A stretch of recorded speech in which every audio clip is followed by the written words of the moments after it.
Chapter 448. The Strongest Sword Dao Dahong Sword Heaven's Sword Intent. The white-robed elder gazed at Zhu Luo, Sword Monarch, contemplating with astonishment. Zhu Luo, Sword Monarch, also fixed his eyes on him. Their gazes locked, and both could see the wariness in each other's eyes. The white-robed elder quickly shifted his gaze away and continued onward. Zhu Luo, Sword Monarch, had no intention of picking a fight either. After all, they bore no grudges against each other. During the reincarnation tribulation, he would often encounter other free immortals. If he were to confront each one, even Dahong Sword Heaven might not be able to protect him. Zhu Luo, Sword Monarch, headed toward 10,000 Sword Mountain. The number of visitors to the Third Medicine Valley was increasing, and 10,000 Sword Mountain had also become a spectacle that many people came to observe. Xian had already arranged for hundreds of disciples to guard the perimeter of 10,000 Sword Mountain, to prevent outsiders from trespassing. There can be no mistake about the sword intent on this mountain. It's definitely Sword Venerable Fudeos. With such an abundance of sword intent, and each one distinct upon careful observation, what could the old Sword Venerable be trying to do? Perhaps he's creating a land of inheritance. This mountain is too lowly for someone like him. The sect leader should assist in building a taller one. That makes sense. Sword Venerable Fudeos, Sword Dao, deserves the tallest mountain in the world. Zhu Luo, Sword Monarch, arrived and heard the discussions, his lips twitching involuntarily. He wasn't angry that people said Sword Venerable Fudeos, Sword Dao, was the strongest. He was merely amazed at the shamelessness of these mortals, trying to attract the attention of Sword Venerable Fudao with such tactics. Ridiculous. Zhu Luo, Sword Monarch, came to the back of the crowd and spoke up. It's not about the height of the mountain. Sword Venerable Fudeo's Sword Dao is indeed the strongest, but precisely because he is so powerful, even if he were to place just one sword anywhere, it would suppress all Sword Dao in the world and command respect from all beings. Upon these words, everybody looked his way, while those who had just been flattering Sword Venerable Fudao inwardly gasped in surprise. Another expert, Zhu Luo, Sword Monarch, stood tall and proud, continuing to describe just how powerful Sword Venerable Fudeo's Sword Dao was. Inside the house, Guan couldn't help but smirk, finding the man's words quite pleasing to the ear. He also understood Zhu Luo, Sword Monarch's intentions, but he would not take him as a disciple. It would mess up the seniority. However, giving pointers on Zhu Luo, Sword Monarch's Sword Dao was an option. Guan put down his pen, stood up, and prepared to meet people. With so many important figures present, he couldn't stay cooped up and risk being impolite. Of course, the most important thing was he couldn't miss such an excellent opportunity to make a grand appearance. Guan quickly tidied up the desk and then descended the stairs. He threw a glance at Blood Prison Great Saint, who immediately rose and scuttled after him. Along the way, numerous cultivators and disciples greeted Guan, and he responded with a smile to each one. Elsewhere, Zhu Shi stepped out of the courtyard arranged for her by an Xian, wanting to stroll around. Even from a great distance, she could see the starlight crowd around Gu in extremely conspicuous. When she recognized his true face, she was taken aback. How could it be him? Zhu Shi couldn't forget the enigmatic senior she had met on Mortal World Peak, initially thinking he had been toying with her. However, after she began cultivating the stepping path of Age's step, she came to understand the formidable power of this divine skill. Even after hundreds of years, she had not encountered a more potent skill than the stepping path of Age's step. At that moment, she suddenly relaxed. If it were this senior, perhaps he truly intended to take her as a disciple. Previously, she thought that Guan wanted to scheme against her, but now that she knew he was Sword Venerable Fudao, her worries evaporated like smoke and clouds. She saw Guan nodding to her with a smile, which flattered and startled her, so she hurriedly lifted her hand in salute. Guan did not approach, but was escorted by the crowd toward the dojo, which made Zhu Shi breathe a sigh of relief.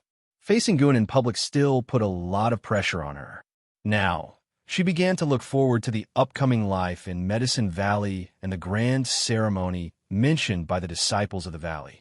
Guin, up to this point, are you still unwilling to reveal who you are making an immortal? LV Batian asked with a smile as he walked beside Guin. The others followed with teasing comments. Although they were jesting with Guin, they all maintained proper decorum, not daring to offend him. Guin pretended to be astonished and asked, "How did you all find out? The news is already spread. Come on, tell me, who are you helping to become an immortal? Is it your disciple?" LV Batian urged. Even the current supreme sect, when faced with the immortal path realm, must make every effort to win them over. The most crucial point was that Guin was creating an immortal, which holds a fatal attraction for a sect. If they could create one immortal, they could create a second and third. Moreover, they all felt that Guin was about to elevate someone to immortality in one go, not just giving them an opportunity to grow gradually. Guin laughed and said, "The ancient hour is nearly upon us, don't worry." LV Batian was not content, but alas, no matter how much he pressed, Guin refused to give an answer. A figure flew from the horizon and swiftly landed in front of Guin. It was none other than LV Xian. Wearing a vestment robe crafted by Li Xiandao, LV Xian had an impressive demeanor, like an immortal lord descending to the mortal world, causing the surrounding cultivators to subconsciously make way. When LV Batian saw him, his eyes lit up, wondering if Guin was about to elevate his son. "That would be fantastic. Guin, come with me. Let's talk. What's there to discuss with these old geezers?" LV Xian spoke disrespectfully, immediately causing quite a few people to frown. LV Batian frowned and said sternly, "Presumptuous, have you not learned any manners following Li Xiandao?"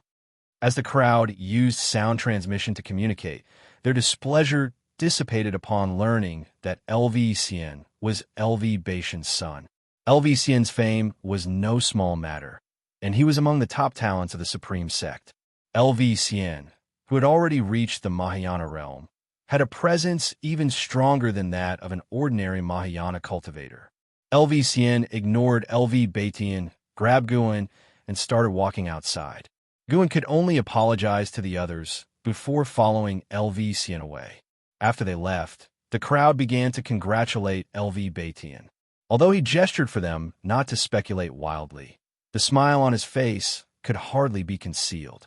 An ancient hour later, everyone gathered in the bustling loft area of the Third Medicine Valley.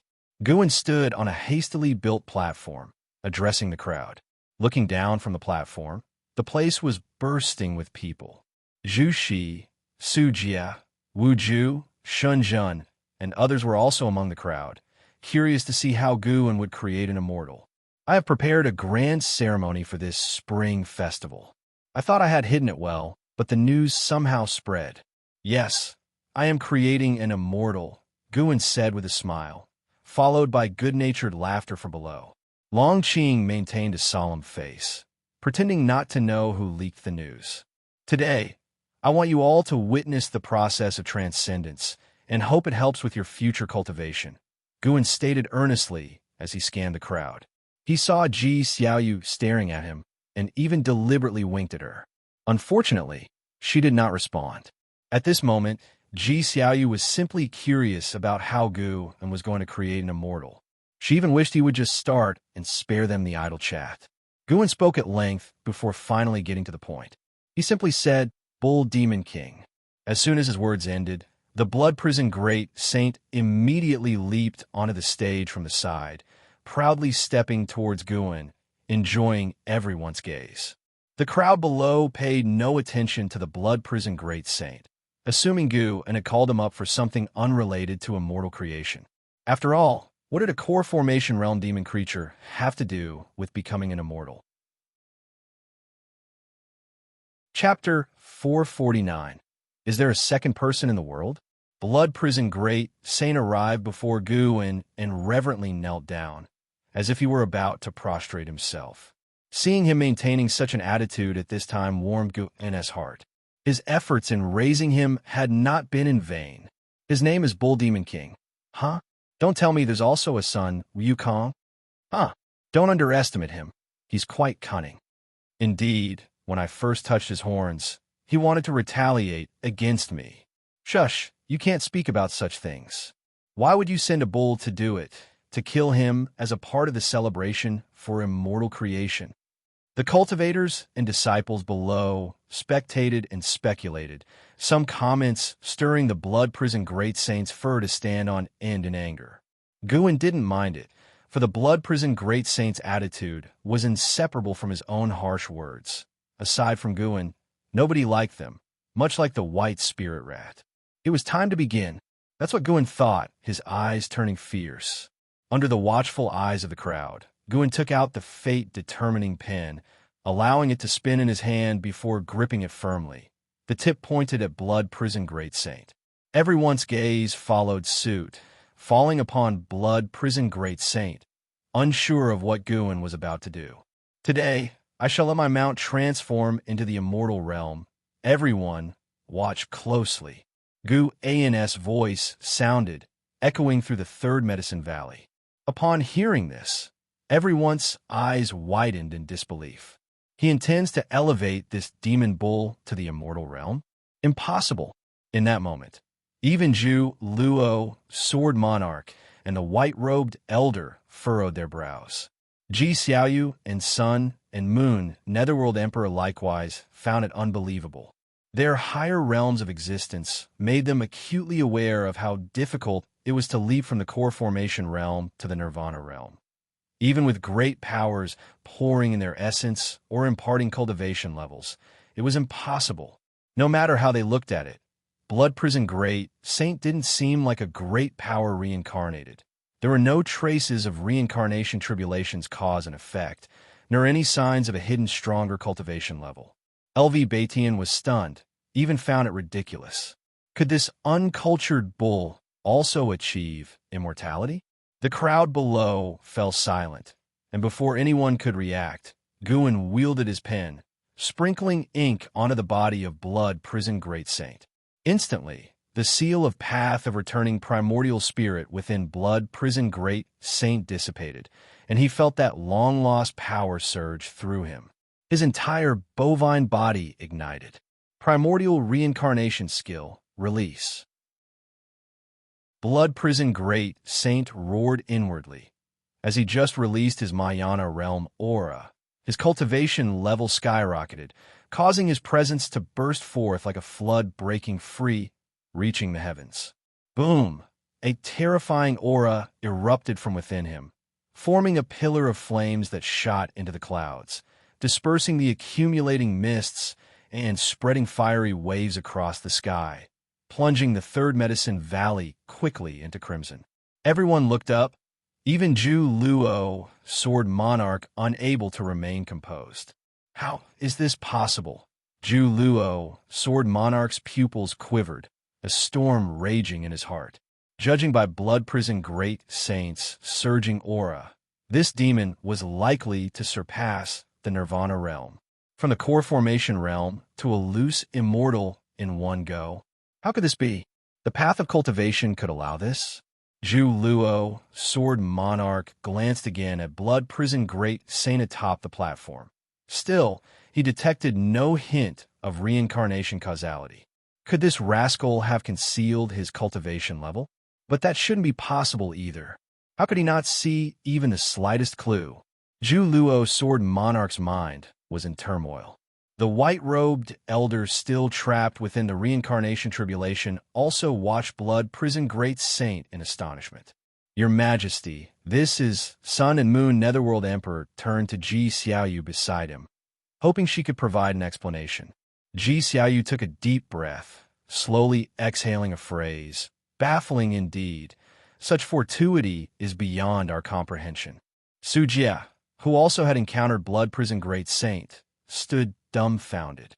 He, too, had dealt with blood-prisoned great saint.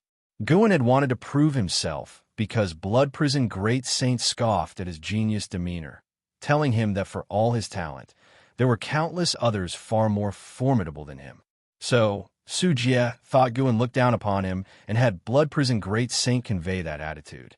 Now, as he looked at Blood Prison Great Saint again, it suddenly dawned on him that Blood Prison Great Saint hadn't lied. The Nirvana realm seemed an eternity away for him, no matter how talented he was. Guin had easily created an immortal realm entity, plunging him into a sea of boundless confusion. Was he truly not a genius? Was he just better than the disciples of the Supreme Sect, amounting to nothing in reality? Another genius remained stunned, Zhu Shi. She considered herself well-informed, yet she had never heard of such a feat. How did he do it? How profound was his Tao level? LV Xian, after a brief shock, became excited, clenching his fists as though he were the one making a breakthrough. He was amazed by Guin's methods, but the thought of being the only talent Guin acknowledged made him glow with pride. Even with the capability to create immortals at will, Guin still recognized his talent. What did that mean? LV Xian's self-confidence soared. He puffed out his chest and began to look down on others with laughter. Could he truly be Sword Venerable Fudao? Wu Ju's eyes widened. His body stiffened to rigidity.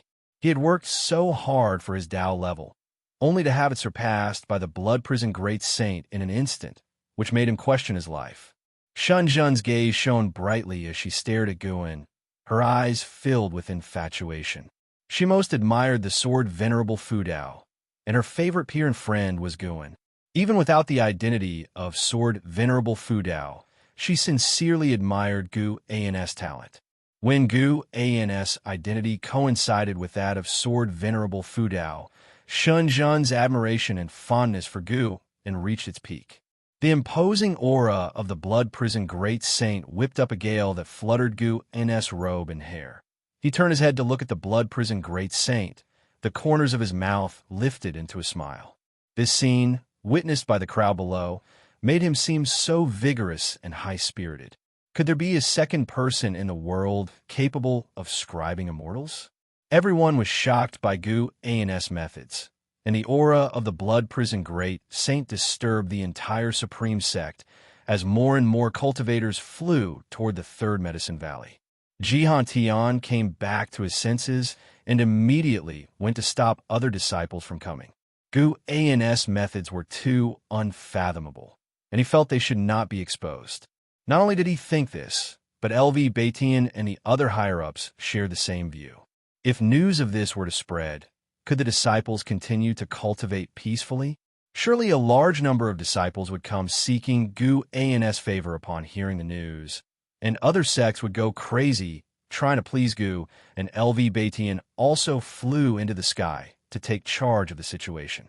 He turned his head in the air and looked toward Gu and standing on the platform, whose presence could not be overshadowed by the Blood Prison Great Saint's imposing aura. LV Baitian suddenly felt a bit dazed. He felt that the Supreme Sect could not retain Guin, nor were they worthy of him. Without Sword Venerable Fudao, how many times would the Supreme Sect have been destroyed by now? Thinking this, LV Baitian suddenly felt relieved. Why continue to suppress? Such an extraordinary event surely could not be hidden. Guin, do you disdain the position of sect leader because you will live longer than the Supreme Sect? LV Baitian looked at Guin and sighed softly, his voice so low as if only he could hear it. Thunderous clouds rolled in from the horizon, gathering above his head, accumulating heavenly might, and casting a quick darkness over the land and sky. Amid the vast and mighty aura, the Blood Prison Great Saint slowly stood up, his fur bursting apart, his form changing.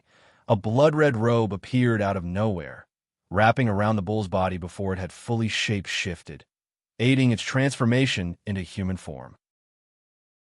The bull's head shrank rapidly, revealing a handsome and unruly face, his arrogance even more pronounced than that of an Hao and LV Xian.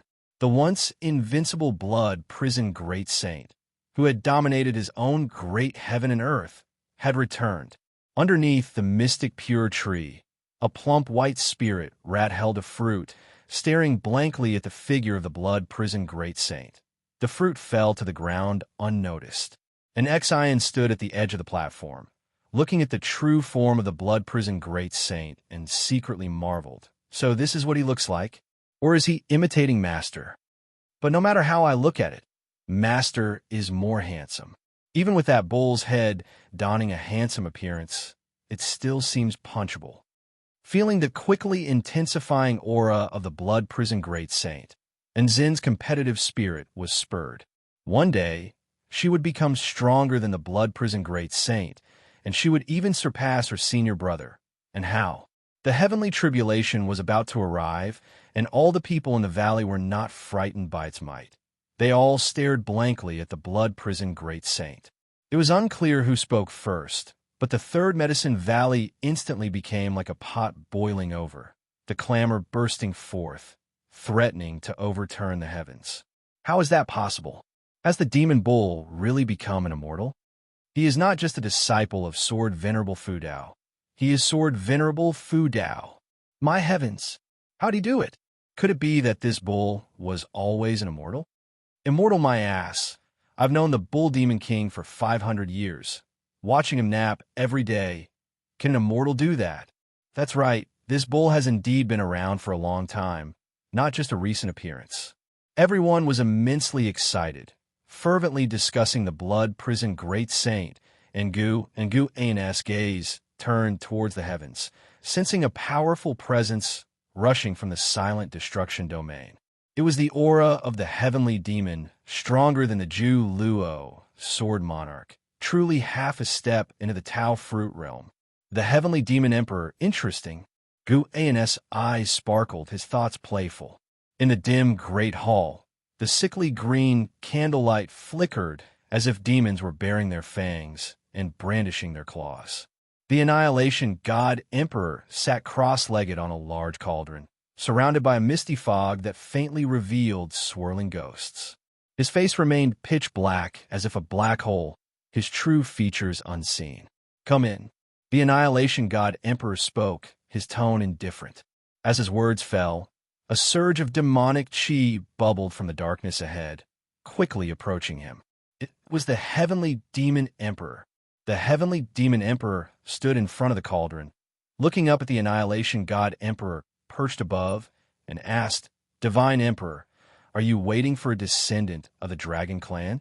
The Annihilation God Emperor responded with a hum, his seated posture revealing nothing of his emotions.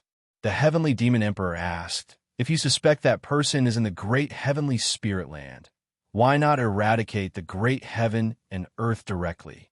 Wouldn't trading the lives of all its beings for the peace of the vast cosmos be worthwhile?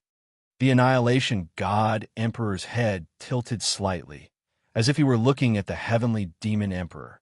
The Heavenly Demon Emperor was not afraid and continued, You are not a paragon of virtue. You have destroyed numerous great heavens and earth. Could it be that you do not actually wish to kill that person, perhaps even to protect him? It is said that the primordial ancestor of the Dragon Clan was not Emperor Long Xian, but his father, who was known as the Emperor of Heavenly Dragon. He founded the battle court, but swiftly fell. Emperor Long Xian was merely heir to his legacy. Moreover, I heard that Emperor Long Xian was your disciple. Is that so? The Annihilation God Emperor fixed his gaze on the Heavenly Demon Emperor and said, Heavenly Demon Emperor, though you have become an emperor, are you sure you want to provoke me? Chapter 450, Chaos Heavenly Tao, Demon God, Xian Huang facing the threat of the Annihilation God Emperor. The Heavenly Demon Emperor showed a smile and said, Divine Emperor, you should understand my meaning. If not for your promotion, how could I have today? It is because of his kindness that I wish to remind you of the cost of doing this. The Annihilation God Emperor looked down at him and asked, Have you already defected to the battle court? The Heavenly Demon Emperor replied, The Disaster Demon Emperor did indeed seek me out, but the battle court cannot cross the boundary gate, and I have no need to defect. However, you are different. You don't belong to this universe and will leave sooner or later. The Annihilation God Emperor fell silent. The Heavenly Demon Emperor's eyes flickered as he said, Why don't I help you eliminate that person, so you won't be seen as having failed Emperor Long Xian? Boom! A terrifying aura burst forth from the Annihilation God Emperor's body, continuously impacting the heavenly demon emperor and causing the demonic chi around him to disintegrate and reconvene. The heavenly demon emperor slightly bowed his head, his face cast into darkness. It seems you are not sure you can eradicate the great heavenly spirit land, and you want to rely on my strength, the annihilation god emperor's voice sounded. The heavenly demon emperor took a deep breath and said, "Our sky demon clan's existence is to eradicate the great heaven and earth of the heavenly Tao, is our clan's mission. If I do not do it, sooner or later I will turn to dust, and my path will be in vain." Nowadays, the great heavenly spirit land has the power of Xianyu, the sword Tao of Dahong, sword heaven, and the unknown origin of the free immortal. I indeed do not have absolute confidence. Divine Emperor, although you have transcended, you still belong to the chaos. Such a stance destines you to be incompatible with the creatures of the heavenly Tao. The descendants of the Dragon Clan, by leveraging reincarnation and entering the heavenly Tao, have already stood against you. The annihilation god emperor retracted his aura, thought for a moment, and raised his right hand, gesturing slightly. A towering figure appeared from the darkness behind him, shrouded in flickering flames, its true face impossible to see. The heavenly demon emperor's expression changed at the sight of this figure. He couldn't help but exclaim, "Demon god Xian Huang, how is it possible? How did you bring him?" The annihilation god emperor did not reply, but gently waved his hand. The demon god Xian Huang opened a pair of eyes that resembled two suns of divine might, filled with an oppressing presence. In front of these eyes, the heavenly demon emperor seemed as insignificant as dust. The heavenly demon emperor took a deep breath, and a crazed and fierce expression spread across his face. With this power, the great heavenly spirit land will surely be eradicated. The supreme sect was basking in the festive atmosphere of the spring festival, while the third Medicine Valley had been isolated by a formation. Within the great formation, the blood prison great saint was undergoing his tribulation, with violent heavenly lightning incessantly striking him. He hovered high in the air, twisting his neck without feeling any pain. On the contrary, he felt quite comfortable. Guan stood on a high platform, using his own Taoist intent to accelerate the blood prison great saint's heavenly tribulation. At this moment, the blood prison great saint had already stepped into the loose, immortal realm, adapting to the changes within his body. Everyone in the valley watched this scene, conversing among themselves. Invisibly, they each had their own realizations. This was because Gu An's Taoist intent enveloped the entire Medicine Valley, letting everyone enjoy it. A grand celebration, naturally, couldn't just be to watch the blood prison great saint's breakthrough. Those who came to Medicine Valley were either friends with him or honored guests of the sect, considering it a gift for the spring festival. Many people believed that the supreme sect relied on sword venerable Fu Dao, but Guan felt that the supreme sect also helped him cover up a lot and indeed respected him at the higher levels. Even if there were calculations, they were outside the third Medicine Valley and did not disturb his quiet cultivation. Over 1,000 years, the supreme sect had experienced bumps and turbulence, but had always been able to correct its mistakes. Overall, Guan was quite satisfied with the supreme sect, which was why he was willing to offer such a grand gift. The pursuit of immortal cultivation and enlightenment are equally important. Many of you are busy with chi absorption cultivation, focusing on becoming stronger, which may become an obsession and lead to inner demons. My mount has been sitting in meditation for years, perceiving the natural world, and that is why he has become an immortal. Gu An's voice rose, his words clearly reaching every person's ears, sinking them into contemplation. Guan wasn't just talking, although the blood prison great saint's strength had nothing to do with enlightening the path. Perceiving the natural world was also a route, and its potential was higher than that of chi absorption cultivation. If one can attain the Tao, mana will come naturally. The majority of cultivators busied themselves with chi absorption cultivation, neglecting the comprehension of nature. Their utilitarian mindset also made them restless, leading to extreme paths.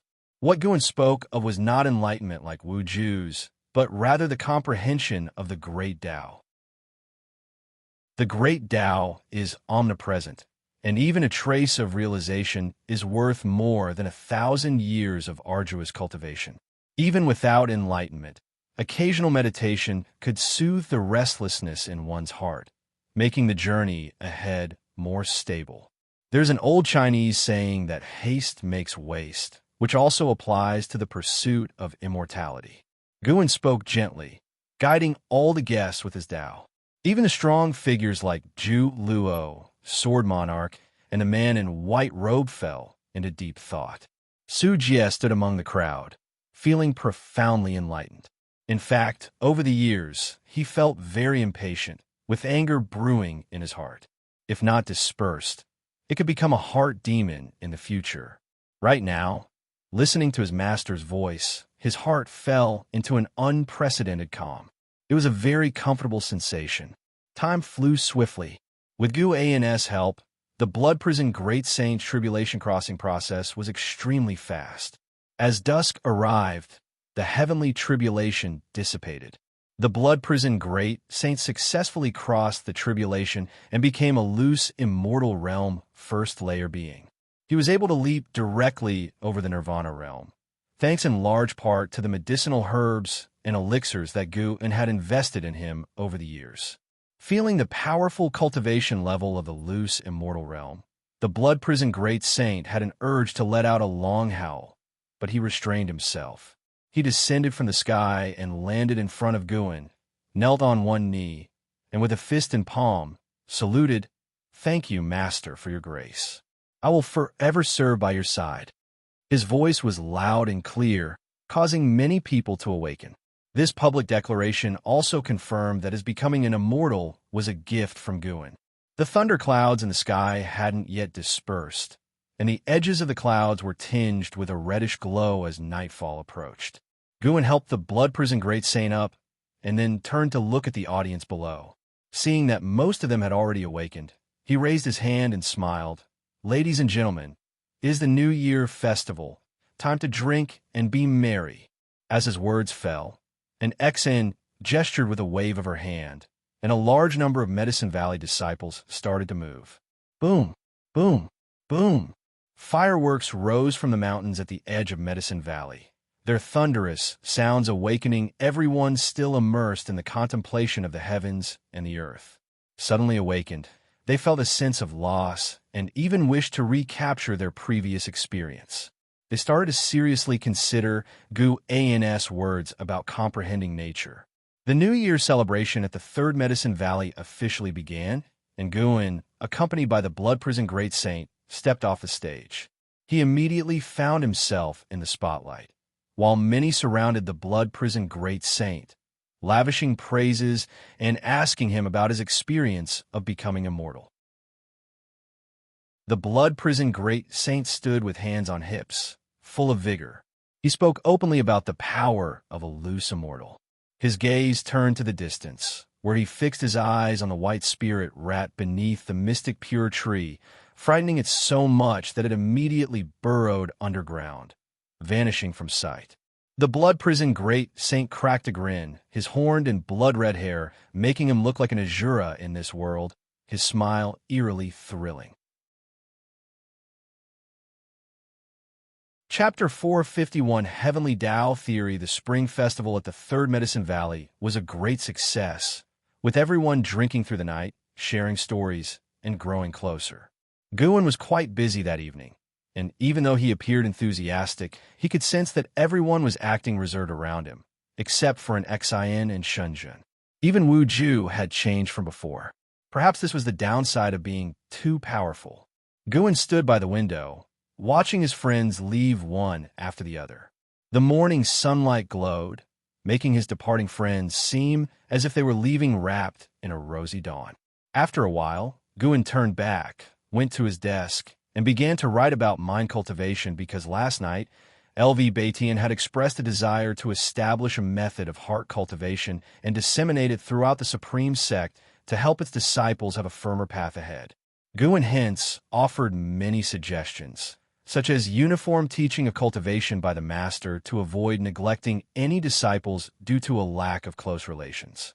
The supreme sect no longer needed to intentionally cultivate geniuses. A strong foundation was more important, which required the effort of all disciples. A sect with geniuses might not be strong, but a sect where most disciples are outstanding was surely not weak. Guin created a 100-year cultivation education plan for the supreme sect.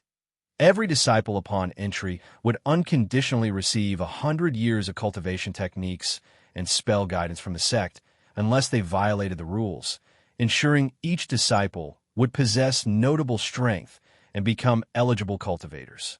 LV Batian was moved by the plan. Although the investment would be substantial, if successful, the supreme sect would undoubtedly become a true holy land. Of course, the most crucial aspect was that the suggestion came from Sword Venerable Fu Dao. He believed that no one would dare to obstruct it.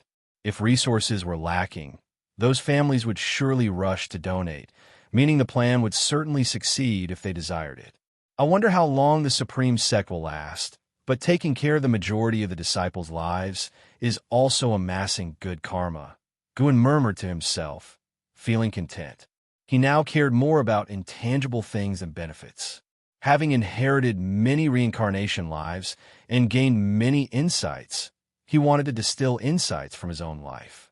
The path to the great Tao is long and full of obstacles, and understanding the great Tao isn't something that can be directly enhanced by lifespan, but with the ability to evolve through life, he had more time to comprehend the great Tao.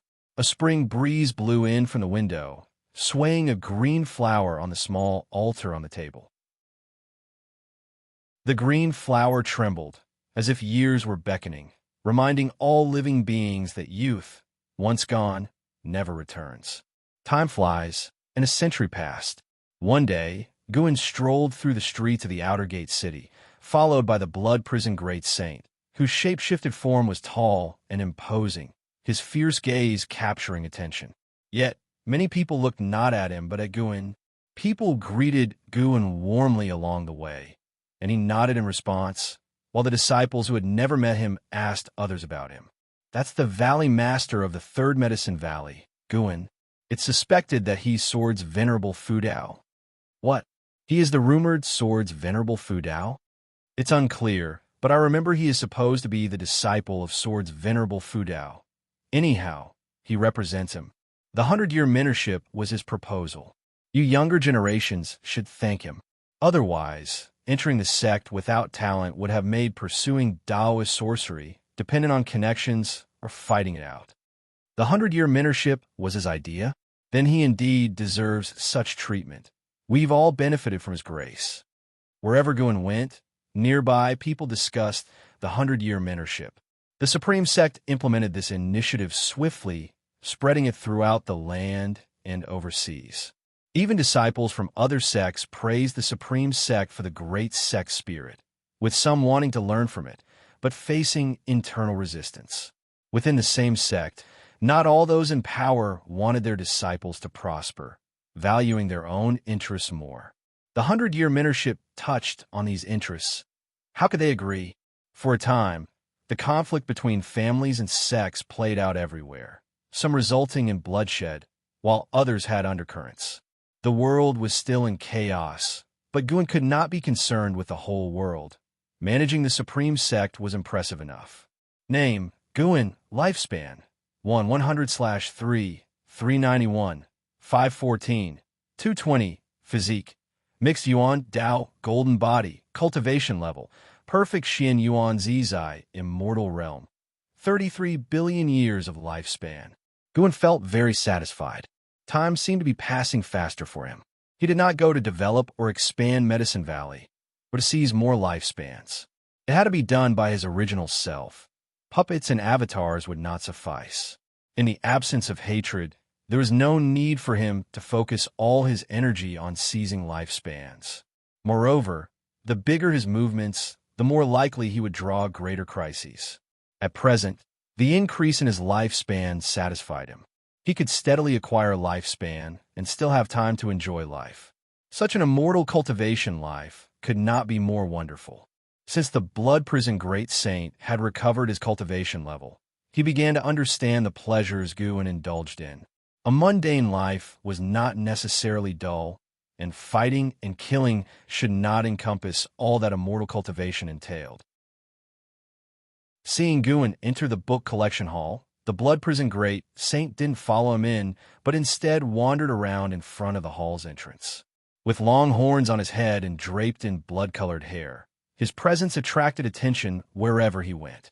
Though the Supreme Sect had many Demon Clan disciples, few demons possessed such an outstanding and sharp demeanor. He unabashedly displayed his loose, immortal aura, leaving others curious about his cultivation level. Within the Supreme Sect, even if one encountered someone from the Immortal Path realm, disciples would not panic because they believed that no Immortal Path powerhouse would dare cause trouble at the Supreme Sect. They were protected by true Immortal Path Supremes. This time, Guin came to the book collection hall not to donate books, but to buy them. The book collection hall was helping him collect rare books from across the world, and he did not refuse. With his Tao level, he could predict outcomes, but he had not done so. He preferred the feeling of flipping through the pages of a book. Even with power surpassing that of great heavenly spirit land, he kept as many mundane habits as possible. Over the years, in addition to the growth of his lifespan, he had gained a deeper understanding of fate and karma. He could wield two kinds of heavenly Tao and great Tao divine skills with even greater might. This was also the benefit of remaining a part of the secular world. Compared to deduction, interacting and living among people allowed for a better understanding of others' emotions and the realization of life. When the elders from the book collection hall knew of Guin's arrival, they flocked to him, eagerly recommending the rare books each had found. Guin asked them to present their findings one by one without rush, as he planned to stay for an ancient hour. Hearing that Guin would stay for an ancient hour, everyone calmed down, and the smiles on their faces never faded. They began to recommend books in order of their seniority. Guin listened attentively, but the first few books did not attract him. "Brother Gu, this book I have is extraordinary.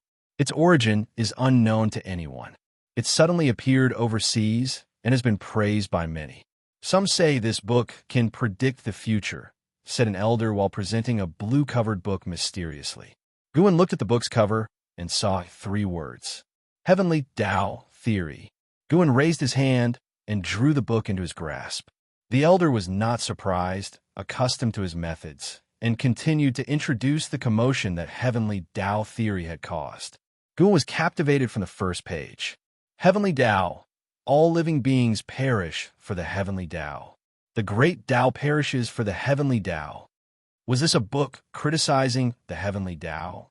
Guin grew even more curious and continued to flip through, wanting to see how this book could predict the future. More than one elder had heard of Heavenly Tao Theory, and, according to them, there were only 9 true copies of Heavenly Tao Theory. The rest were imitations.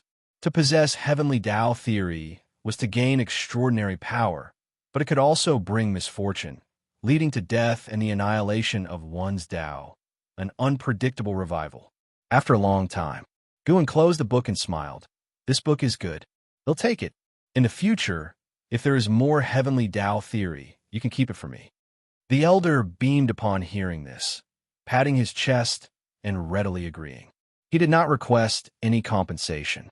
To be on good terms with Guin was the greatest reward.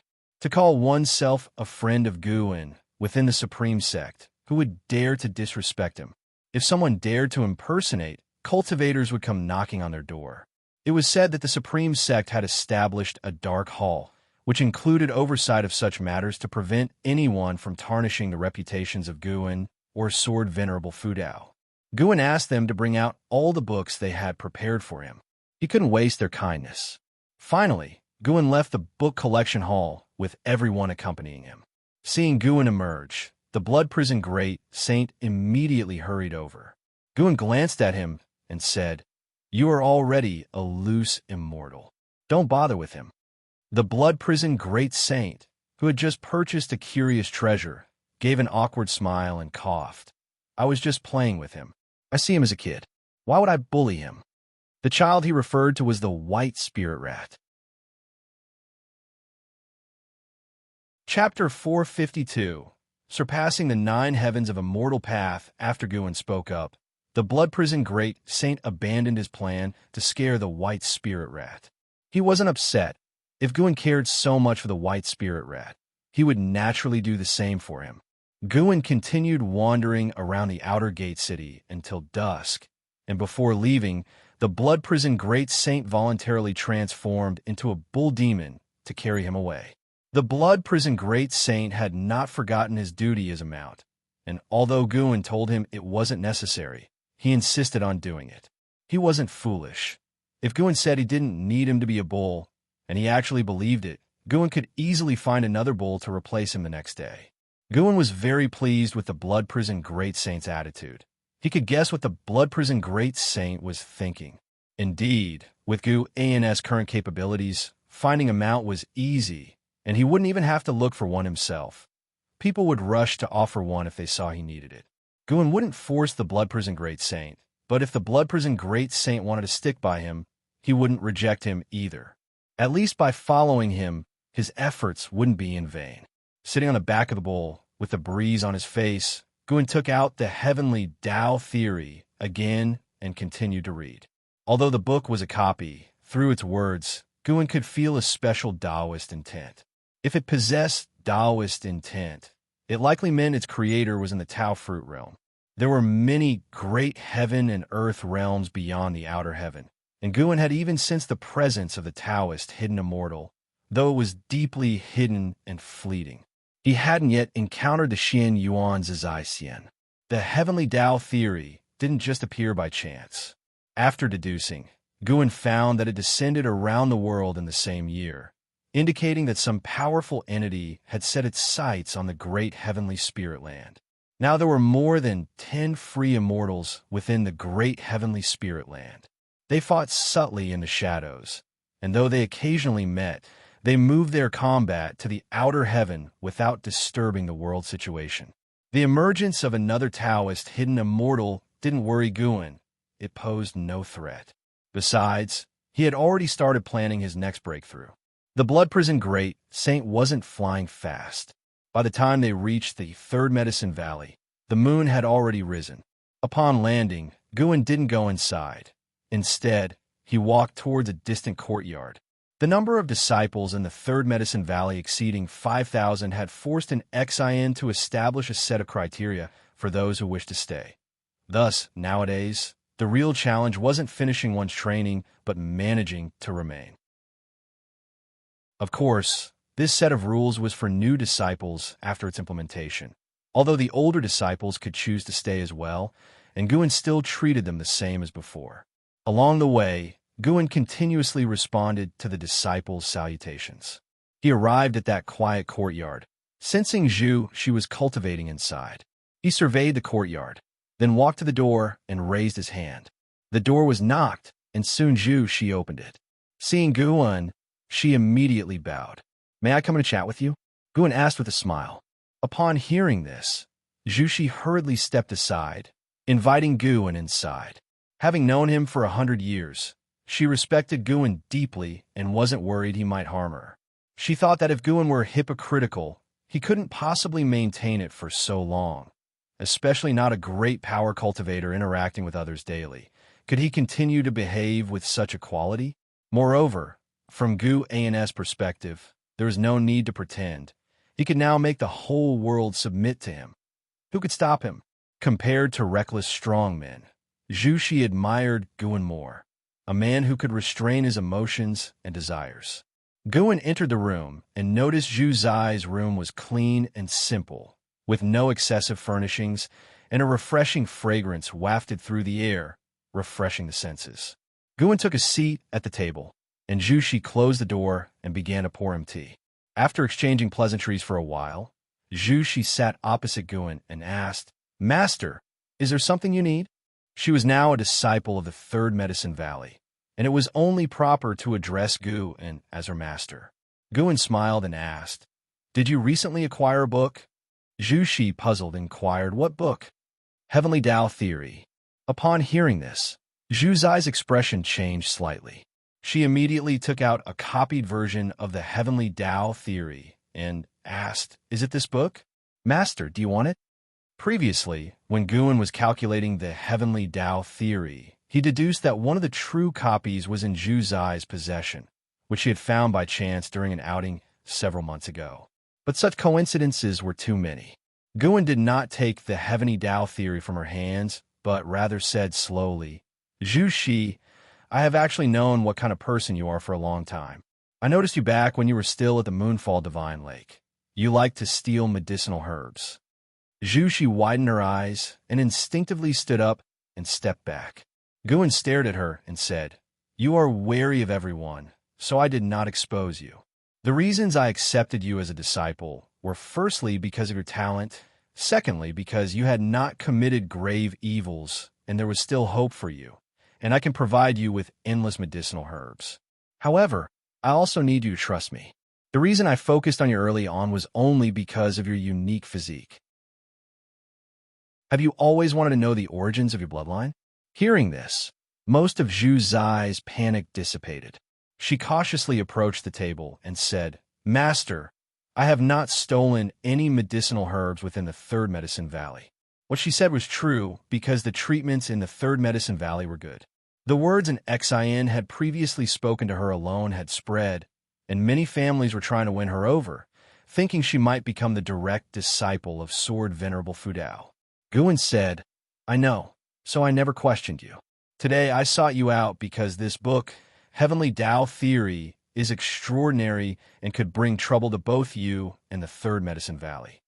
Upon hearing this, Zhu Shi immediately took the Heavenly Tao Theory out. The real Heavenly Tao Theory was a red-covered book, almost as if it was stained with blood, emanating a sinister aura upon its appearance. Guan flicked his finger and the Heavenly Tao Theory in Zhu Zai's hands flew out, landing on the table close to Guan's arm. Zhu Shi thought to herself, what an impressive skill. Her cultivation level wasn't low, as she had only concealed her true strength. But in front of Guan, she felt her spiritual power was fragile and couldn't react in time. Guan said, "This book probably comes from beyond the outer heaven and is the work of someone who surpassed the 9 heavens of the Immortal Path. It will continuously integrate with your causation and chi fortune. The more you use it, the more dependent you become, eventually becoming manipulated by it. To be unaffected, you need to surpass the free immortal, even surpass its creator.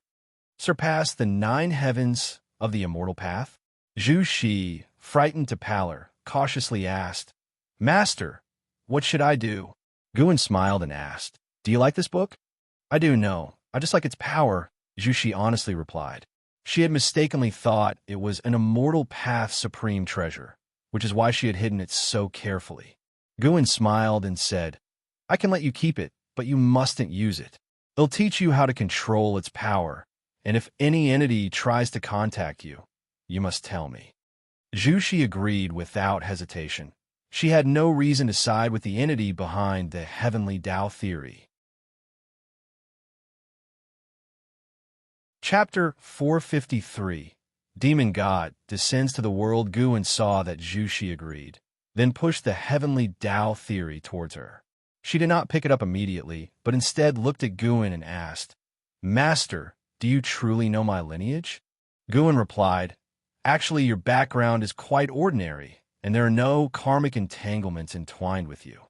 Your talent is exceptional and occurs once in an era blessed by heaven and earth, known as the Tai Chu Swallowing Yuan Body."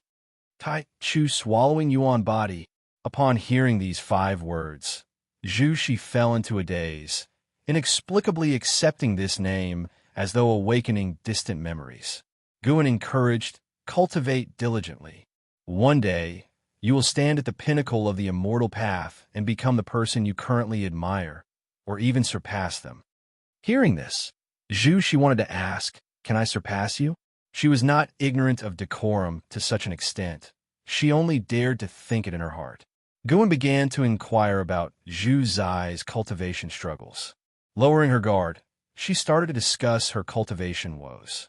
Meanwhile, Guan was deducing the karma and truth of the Heavenly Tao theory. The Heavenly Tao theory possessed the ability to toggle between reality and illusion. In battle, it could make the injuries she received turn unreal, as if she were unharmed, delaying the damage, while also being able to wield non-existent spells and divine skills to attack the enemy, making the enemy believe they sustained severe injuries when, in reality, they had not. This effect would persist for a while before disappearing. This power was different from karma. It was a very special power of the Tao. Currently, Gun had not yet researched this type of Tao, and he was quite intrigued by it. An hour later, Guan stood up to leave. Master, keep the Heavenly Tao theory for now. I will ask you for it when I need it. How does that sound? She handed the Heavenly Tao theory to Guan, speaking seriously. She was also reluctant to part with it, but after knowing the origin of the Heavenly Tao theory, she felt apprehensive about the book, as if it burned to the touch. Most crucially, could Gu An's ability to discern the book's origin suggest that he might be stronger than the entity behind the book? Moreover, she could sense Gu An's interest in the Heavenly Tao theory. Otherwise, he wouldn't have personally come to seek her out, and since Guan said he would cultivate her, why shouldn't she be generous? Guan smiled as he accepted the Heavenly Tao theory, considering her quite sensible. After Guan had left, She closed her room door and finally breathed a sigh of relief. Not just due to her cautious nature. Anyone would feel frightened knowing such a mighty figure was watching over them. She went over their conversation in her mind, ensuring that she had not misspoken before she could fully relax. She resettled into meditation on her bed, her eyes drifting toward the window, pondering deeply with a distant look in her eyes. Why was she always afraid? She felt that her nature wasn't necessarily good, but she instinctively stayed alert around everyone, and her first reaction to potential troubles was to evade. But such is human nature. Even knowing one's flaws doesn't make them easy to amend. After a while, she redirected her focus, continuing her cultivation. After chatting with Gun would guide her in practicing the stepping path of Age's step every few days, spending other times either picking flowers and herbs or studying the powers of Tao in the Heavenly Tao theory. He didn't absorb this power directly, but perceived its existence, seeking similar ones within the universe's unobservable Tao rules for enlightenment. By doing so, he could sense a pure power of the Tao, preventing any schemes from the entity behind the Heavenly Tao theory. The universe was vast, with countless colorless and intangible types of Tao rules acting as its foundation, birthing the universe and all within it. Each Tao rule was vast and boundless. Although Guan had studied the Karma Tao and the Fate Tao, compared to one of these rules, they were vastly inferior. He could hardly imagine what realm would be potent enough to rival the Tao. When Guan began to comprehend the great Tao and reduced his idle play, time began to flow more swiftly. In the blink of an eye, another 45 years had passed. In the summer of this year, Guan arrived at the outer world cave of Heavenly Phoenix Mountain. The three demons, Tian Yaoer, had already moved to the outer world cave, and the medicinal herbs from Yinshu Cave had also been transferred there. As the minor heaven and earth that Gu and had opened up, the heaven and earth rules of the outer world cave had become more complete. The grotto heaven was rich in spiritual energy, which steadily increased the cultivation level of Tian Yaoer and the others. Now, Tian Yaoer had reached the 9th layer of the Mahayana realm and was ready to break through at any moment. Guan prepared to take her out for the tribulation crossing to prevent any harm to the outer world cave. Upon hearing that they could go out, Tian Yaoer was thrilled. Tian Qing and Tian Bai also clamored to join, clinging to Guan's arms and acting coquettishly. Tian Qing was charming and full of grace, her mature demeanor making her seem like an older sister, while Tian Bai was more innocent but loved to act spoiled, always speaking in a whiny tone. The two sisters coordinated well, and Guan, with a softened heart, could only agree to take them out. Seeing their wishes fulfilled, Tian Yaoer sent them away and alone clutched Guan's arm and asked, "Master, once I break through successfully, can I always stay with you?" She had been cultivating underground for nearly 1,000 years, having been only 17 when she arrived. Now she was 989 years old. How could she not be curious about the vast world outside? Guin replied, "That's not possible. If you leave, who will help me guard this grotto heaven? I cannot trust Tianqing and Tianbai with that." Hearing this, Tian Yaoer's face fell immediately, clearly disheartened. Guin changed his tone. "However, occasionally taking you out for a stroll isn't out of the question." "Thank you, master." Tian Yaoer's face lit up with a smile, promptly expressing her gratitude to Guin glanced at her. Despite her nearly 1,000 years of age, she still looked like a young girl. Perhaps she should experience the mundane world sooner or later. Otherwise, reaching a higher realm without life's insights might make her journey arduous. He continued walking forward, Tian Yaoer by his side, while Tianqing and Tianbai leapt around, retaining their cat-like nature. As Guin chatted with Tian Yaoer, listening to her joyful laughter, his mood brightened as well. Boom, boom, boom. Suddenly, the ground trembled. The spiritual energy of the outer world cave began to surge chaotically, as if the apocalypse was upon them. Horrified, Tianqing and Tianbai quickly stopped, and Tian Yaoer frowned. She could sense an awful pressure coming from beyond the grotto heaven. This pressure was not fleeting, but continuous and increasingly terrifying. "Master, what's happening?" Tianqing looked at Guin, asking anxiously. Guin looked up at the sky, saying, "A demon god has arrived. The true calamity of the great heavenly spirit land is about to commence." Guin had already seen the demon god standing before the black city of the outer heaven, a city crafted by the annihilation god emperor. Demon god Xianwang. Guin recognized the origin of this demon god at a glance. Indeed, in the inherited memories of Long Zhan, there were legends of the demon god Xianwang, exceedingly ancient. Long Zhan had only seen skeletal remains that emitted an endlessly vast aura. Beside the demon god, Xianwang, stood a demon with an extremely powerful aura, the heavenly demon emperor. Chapter 454.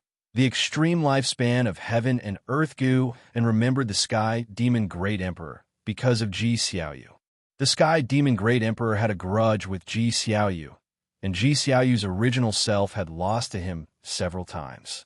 When the sky demon great emperor descended near the great heavenly spirit land, Guin had divined the future and knew what would happen next. If he did not act, the sky demon great emperor would bring catastrophic disaster to the great heavenly spirit land. If he did act, more calamities would emerge in the future, possibly hastening the demise of the great heavenly spirit land. The fate of the great heavenly spirit land was due to the fortunes of great heaven and earth, which is to say determined by heavenly Tao. Heavenly Tao influences the will of all living beings, incites them towards aggression, and creates an environment for escalating conflict. Unless Guin could manipulate the will of all living beings, only then could he truly save the people of the great heavenly spirit land. But to do so would turn the people into puppets, resulting in a fate worse than death. Moreover, what heavenly Tao annihilated was the people of this era, not leaving the great heavenly spirit land devoid of life. Over the years, Guin's prophecies had steadily improved, and he could even foresee the outcomes of his actions. Of course, he could not predict entities more powerful than himself. A demon god? What demon god? Is it an adversary of yours, master? Tianbai instinctively asked upon hearing Guin's words. Outer World Cave was still trembling. Here, isolated by the powers of heaven and earth, it was still so much so. One could imagine the greater commotion in the mortal world outside. Guin replied, "I have the power to protect myself, but not the whole world. Invisible and intangible forces beyond our grasp manipulate everything.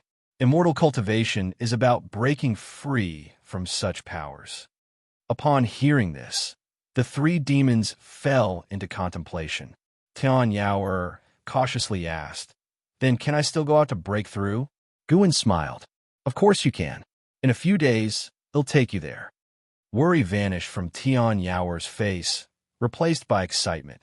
She was too eager for her breakthrough into the Nirvana realm. Tian Qing and Tian Bai were equally anticipating the Nirvana realm.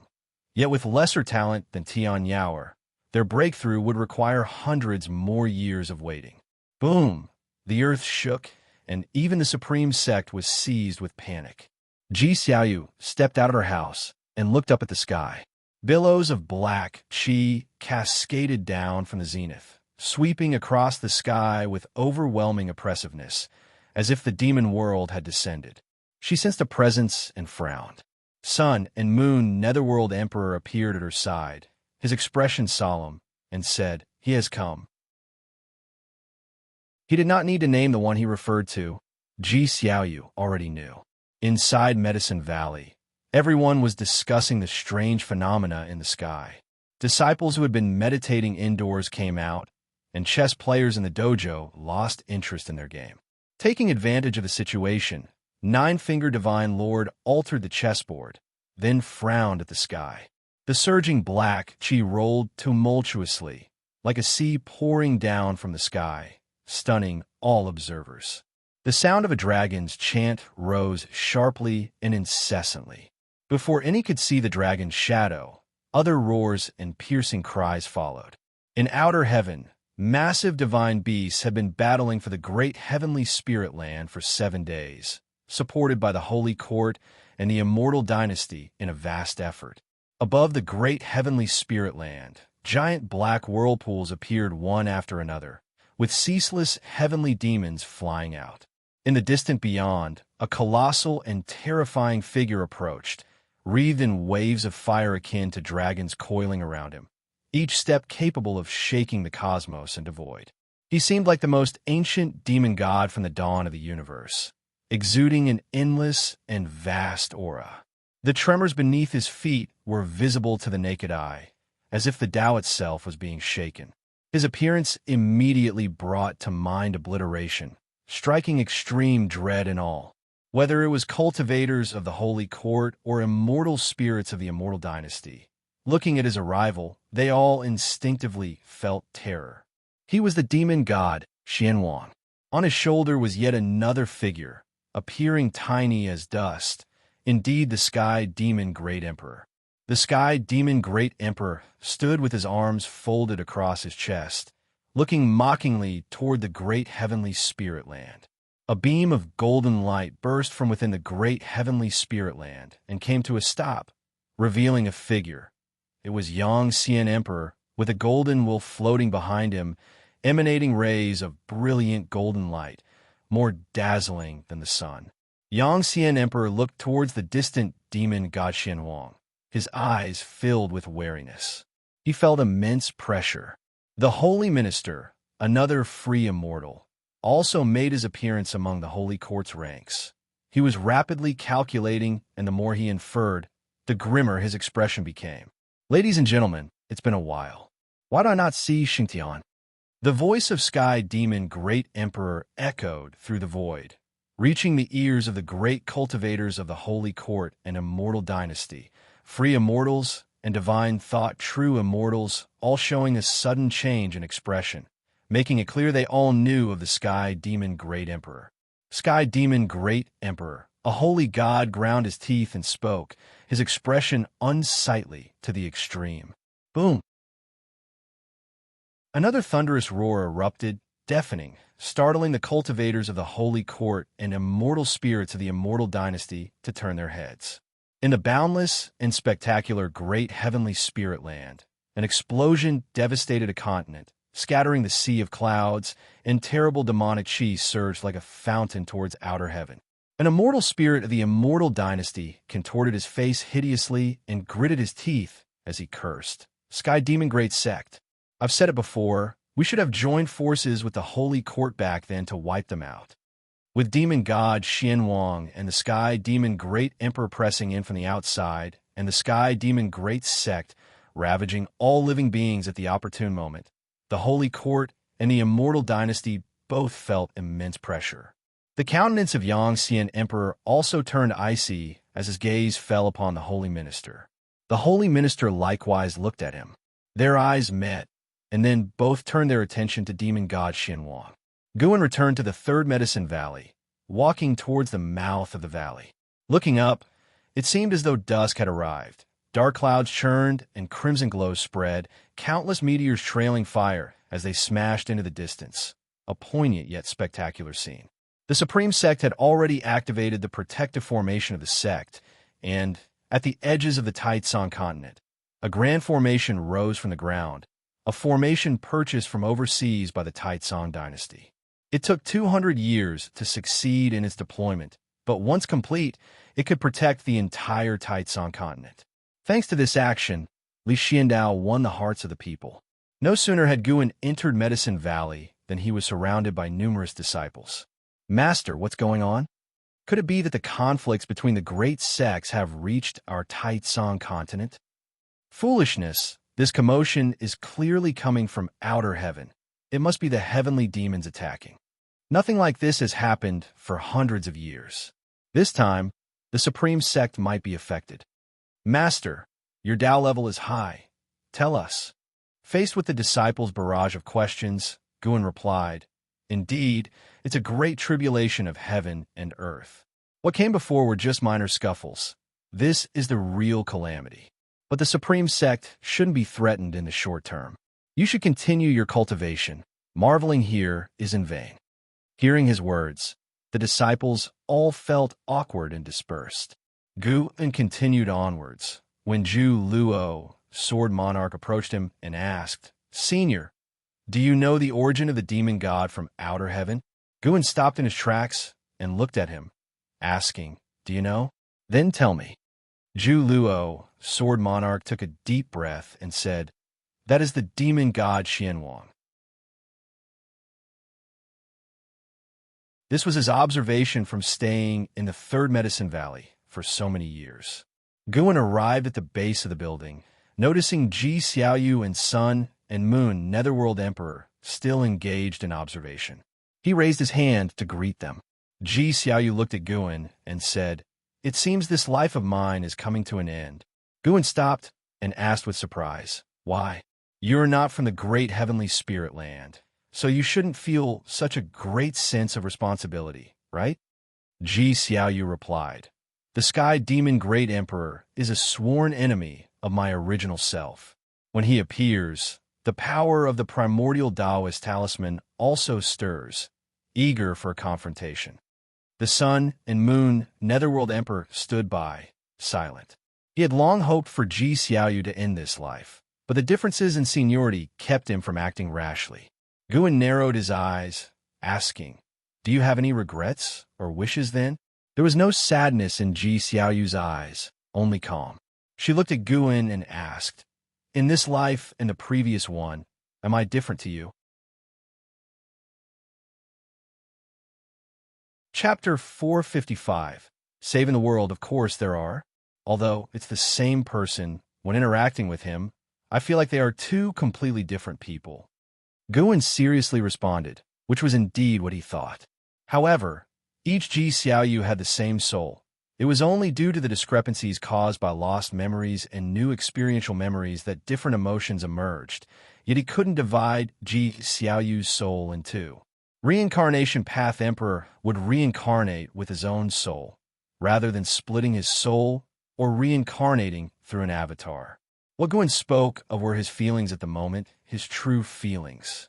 Once Ji Xiaoyu's memories fully merged, he would no longer be so conflicted, but the interactions during this time would occupy a place in Gu An's memories, one that even the true Ji Xiaoyu couldn't completely replace. Everyone, when existing in the world, definitely places great importance on their own feelings. The same person may induce different feelings during different periods, and many even reminisce about their former selves. When Ji Xiaoyu heard what Guan said, a smile appeared on his face and said, If that's the case, then I have no regrets in this life. Just as Guan was about to reply, Ji Xiaoyu stared at him with a smile, curving his lips, and asked, Have you ever thought that from the beginning I was always myself? Guan raised his eyebrows. Not waiting for him to answer, Ji Xiaoyu turned around and went back inside. The Sun and Moon Netherworld Emperor's expression drastically changed, and he looked at her excitedly. Even his body couldn't help but tremble. Netherworld Emperor, fight against the Sky Demon Clan while I restore my cultivation level. Ji Xiaoyu spoke without turning his head. The Sun and Moon Netherworld Emperor was overjoyed and immediately gave a fist-and-palm salute and then vanished on the spot. Guan watched Ji Xiaoyu's retreating figure, his eyes filled with surprise. He suddenly recalled what Ji Xiaoyu had said to him in the seven-star spirit realm after using the power of the innate Taoist talisman. I didn't expect that. I still underestimated you, Sword Venerable. I look forward to meeting you again. Could it be that Ji Xiaoyu chose to be reincarnated in the Ji family again this life, continuing to use the name Ji Xiaoyu? Was it to meet him? On further thought, it's indeed probable. Ji Xiaoyu understood all her karmic ties, and when she was in peril, Sword Venerable Fu Dao appeared. It could not be coincidental. The strength Gu and had displayed should have been capable of annihilating the seven stars spirit realm at any moment in Ji Xiaoyu's eyes. Possessing such power, yet only intervening during her moments of crisis, was indeed suspicious. Guan thought of Ji Xiaoyu's attitude towards him in this life. He couldn't clearly tell if she was just acting superbly or if her feelings were genuine. He didn't ponder further and turned towards the stairs. The sky continuously streaked with shooting stars. Strong winds consistently approached from afar, and the whole Third Medicine Valley was inundated with noise, the atmosphere filled with a tense and frightening aura. Although the Taizong continent had temporarily not been affected, the territories overseas were already enveloped in turmoil. The Sky Demon Great Sect swept across all lands, numerous transport barriers emerging, and hordes of sky demons directly descended upon the earth, killing every living spirit they encountered, be it human or demon. From above, outer heaven, observing the great heavenly spirit land, it was akin to a magnificent scroll upon which ink spots continuously emerged and expanded. Simultaneously, demon god Xianhuang had already arrived near the great heavenly spirit land, and up ahead, 7 free immortals appeared. Yang Xian Emperor, Holy Minister, Ancient Immortal Emperor, Saint Ancestor, and 3 free immortals who had returned from outer heaven. Even though they were all in the same great realm, the 7 free immortals felt immense pressure. The oppressive aura of demon god Xianhuang was simply too strong, so strong it made them feel as though they faced a being from a higher realm. Demon god Xianhuang truly is a rarity across the ages. To die at his hand is not a meaningless cultivation life, Saint Ancestor exclaimed, stroking his beard and laughing heartily, fearless. But not all free immortals could sport such nonchalance. Many were tense, each summoning their own immortal path's supreme treasures with grand and shocking auras. Behind them, the cultivators of Holy Court and Immortal Dynasty were locked in battle with the heavenly demons, now fully united against the foreign enemy after countless years of strife. Some fled, but many chose to fight to the death, defending the great heavenly spirit land. 2 days later, at midday, the sky remained dark and the black clouds rolled heavily. Zhu Luo, Sword Monarch, meditated under a tree, gazing into the distance, deep in thought. Su Jie, dressed in blue, approached Zhu Luo, Sword Monarch, bowed respectfully, and said, "Senior, thank you for your guidance all these years. I am prepared to join my sect in the campaign, unsure if I will return. I have not yet repaid you for your teachings. I can only come to pay my respects beforehand." Indeed, Go, a world in chaos is a golden age for true talents. With the natural order upturned, as long as you survive, you will be able to seize more opportunities for cultivation, replied Zhu Luo, Sword Monarch. Su Jie smiled, thanked him once more, and without any fake sentiment, turned and left. Zhu Luo, Sword Monarch, was indifferent to his life or death. The words spoken were out of respect for Guan. Su Jie was just one example. Although the Taizong continent was far from the turmoils, leading the Righteous Path sects like the Supreme Sect agreed in short order to launch an expedition overseas to battle demons and contribute to protecting the world. When LV Batian issued the recruitment edict, all members of the sect were excited, proud to be part of the Supreme Sect. Which disciple of the Righteous Path wouldn't wish to save the world? Facing such a catastrophe, the Supreme Sect's readiness to strike was enough to inspire 9/10 of the disciples, even sparking in some the fervor to fight to the death for the cause. The Third Medicine Valley was not conscripted since it primarily cultivated medicinal herbs. Nevertheless, Guan also offered his disciples the choice. They could join if they wished, but must think it through themselves. For one, would not intervene unless the enemy reached the Taitsong continent. After Guan spoke, more than 500 disciples expressed their desire to join the Supreme Sect in the campaign. Many others were observant, and only a few had no interest in leaving. That day, Guan left the Third Medicine Valley alone, refusing to let Blood Prison Great Saint accompany him. He arrived at the Outer World Cave, took the three girls Tian Yaoer, and in a single step crossed overseas to a remote island far from the Taitsong continent. Standing on the island, Tian Yaoer and the two other girls could see the sky in all directions churning with demonic qi, as if they were in the middle of the demon world. Having not come out for nearly 1,000 years, they found everything novel. In half an hour, the tribulation will begin. You may roam the island, said Guan, his gaze then shifting toward the distant sky. It wasn't demon god Xian Huang who had made a move yet, but the sky demon emperor, who, with his strength alone, was suppressing 7 major free immortals, showing overwhelming power. It was deliberate of the sky demon emperor.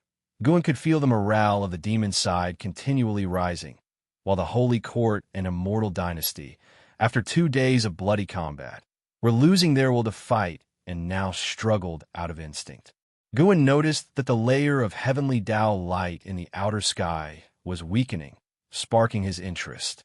With the aura of the silent destruction domain devour the heavenly Tao destiny? Could it be that the battle between the great heaven and earth is a struggle between the silent destruction domain and the heavenly Tao? His gaze traveled through the boundless battlefield and landed on the remote universe's Black City, curious about what the Annihilation God Emperor intended to do. Chapter 456. The most reliable existence an hour quickly passed, and Tian Yaoer came back to Gu N's side with her 2 companions. Master, how should I go through my tribulation? I feel nothing right now.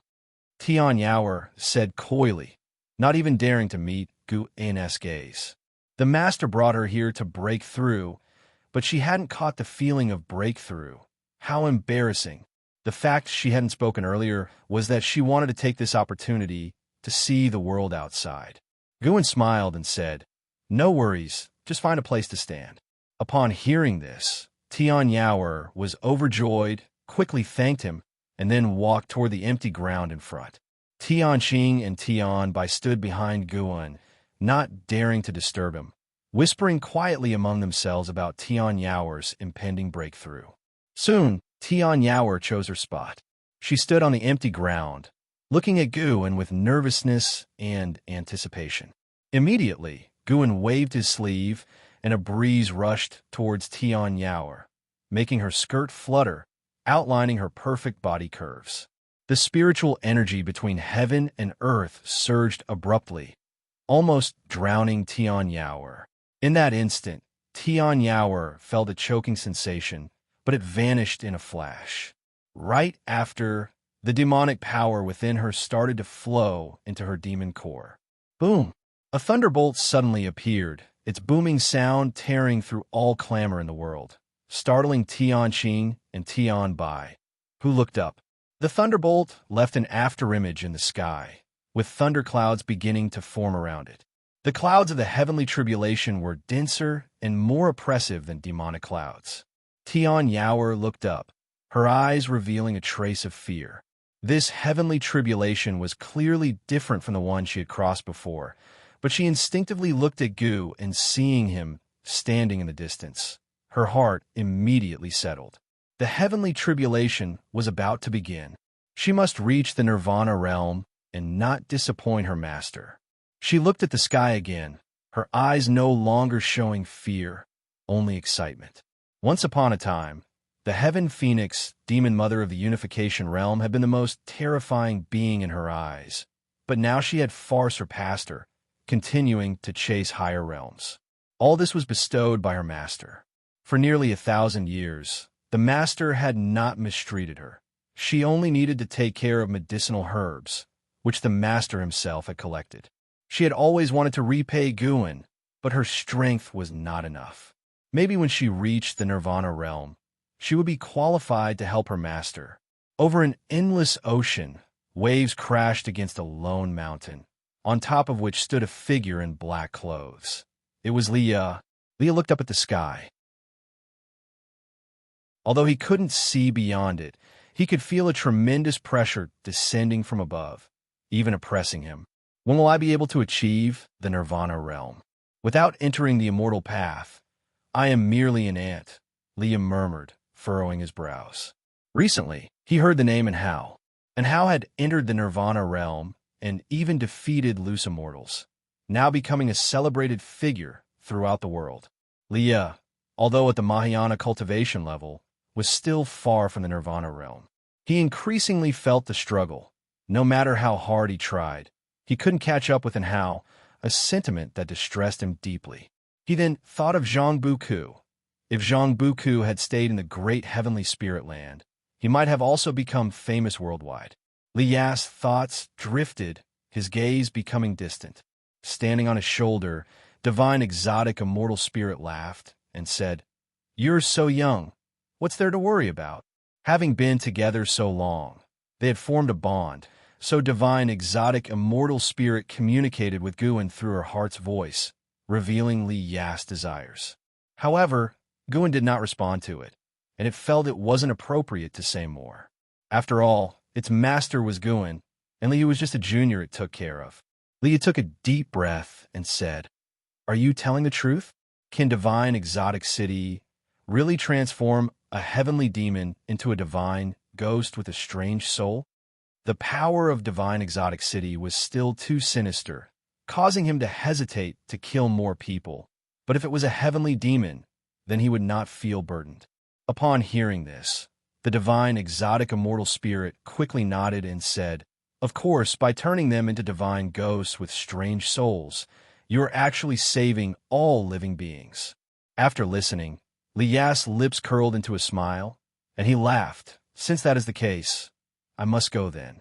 You're right, I'm still young. Being slightly behind temporarily means nothing.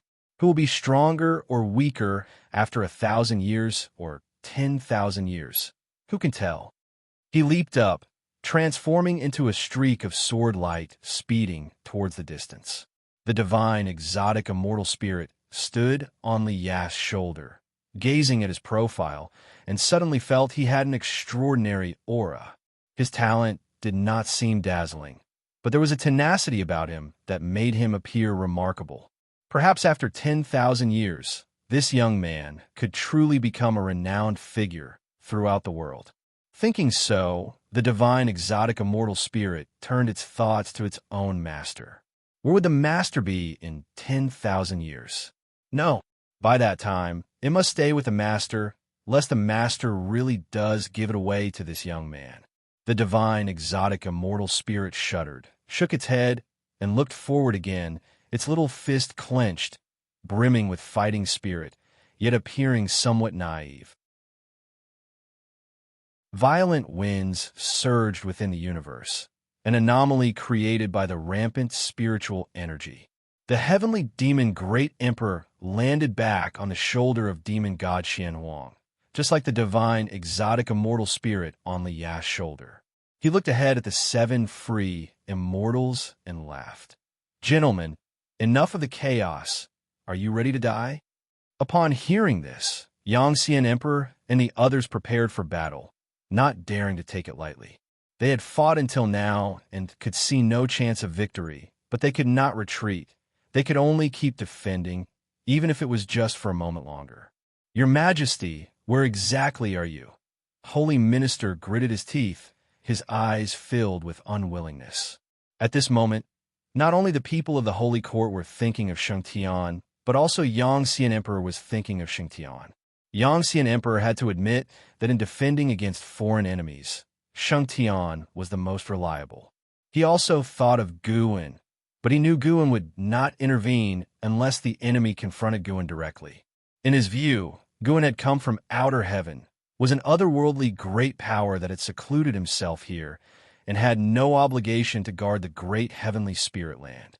Just then, the aura of demon god Xianhuang changed, and he opened his mouth, a scorching breath emerging from it, his surrounding black aura dispersing, gradually revealing his true form.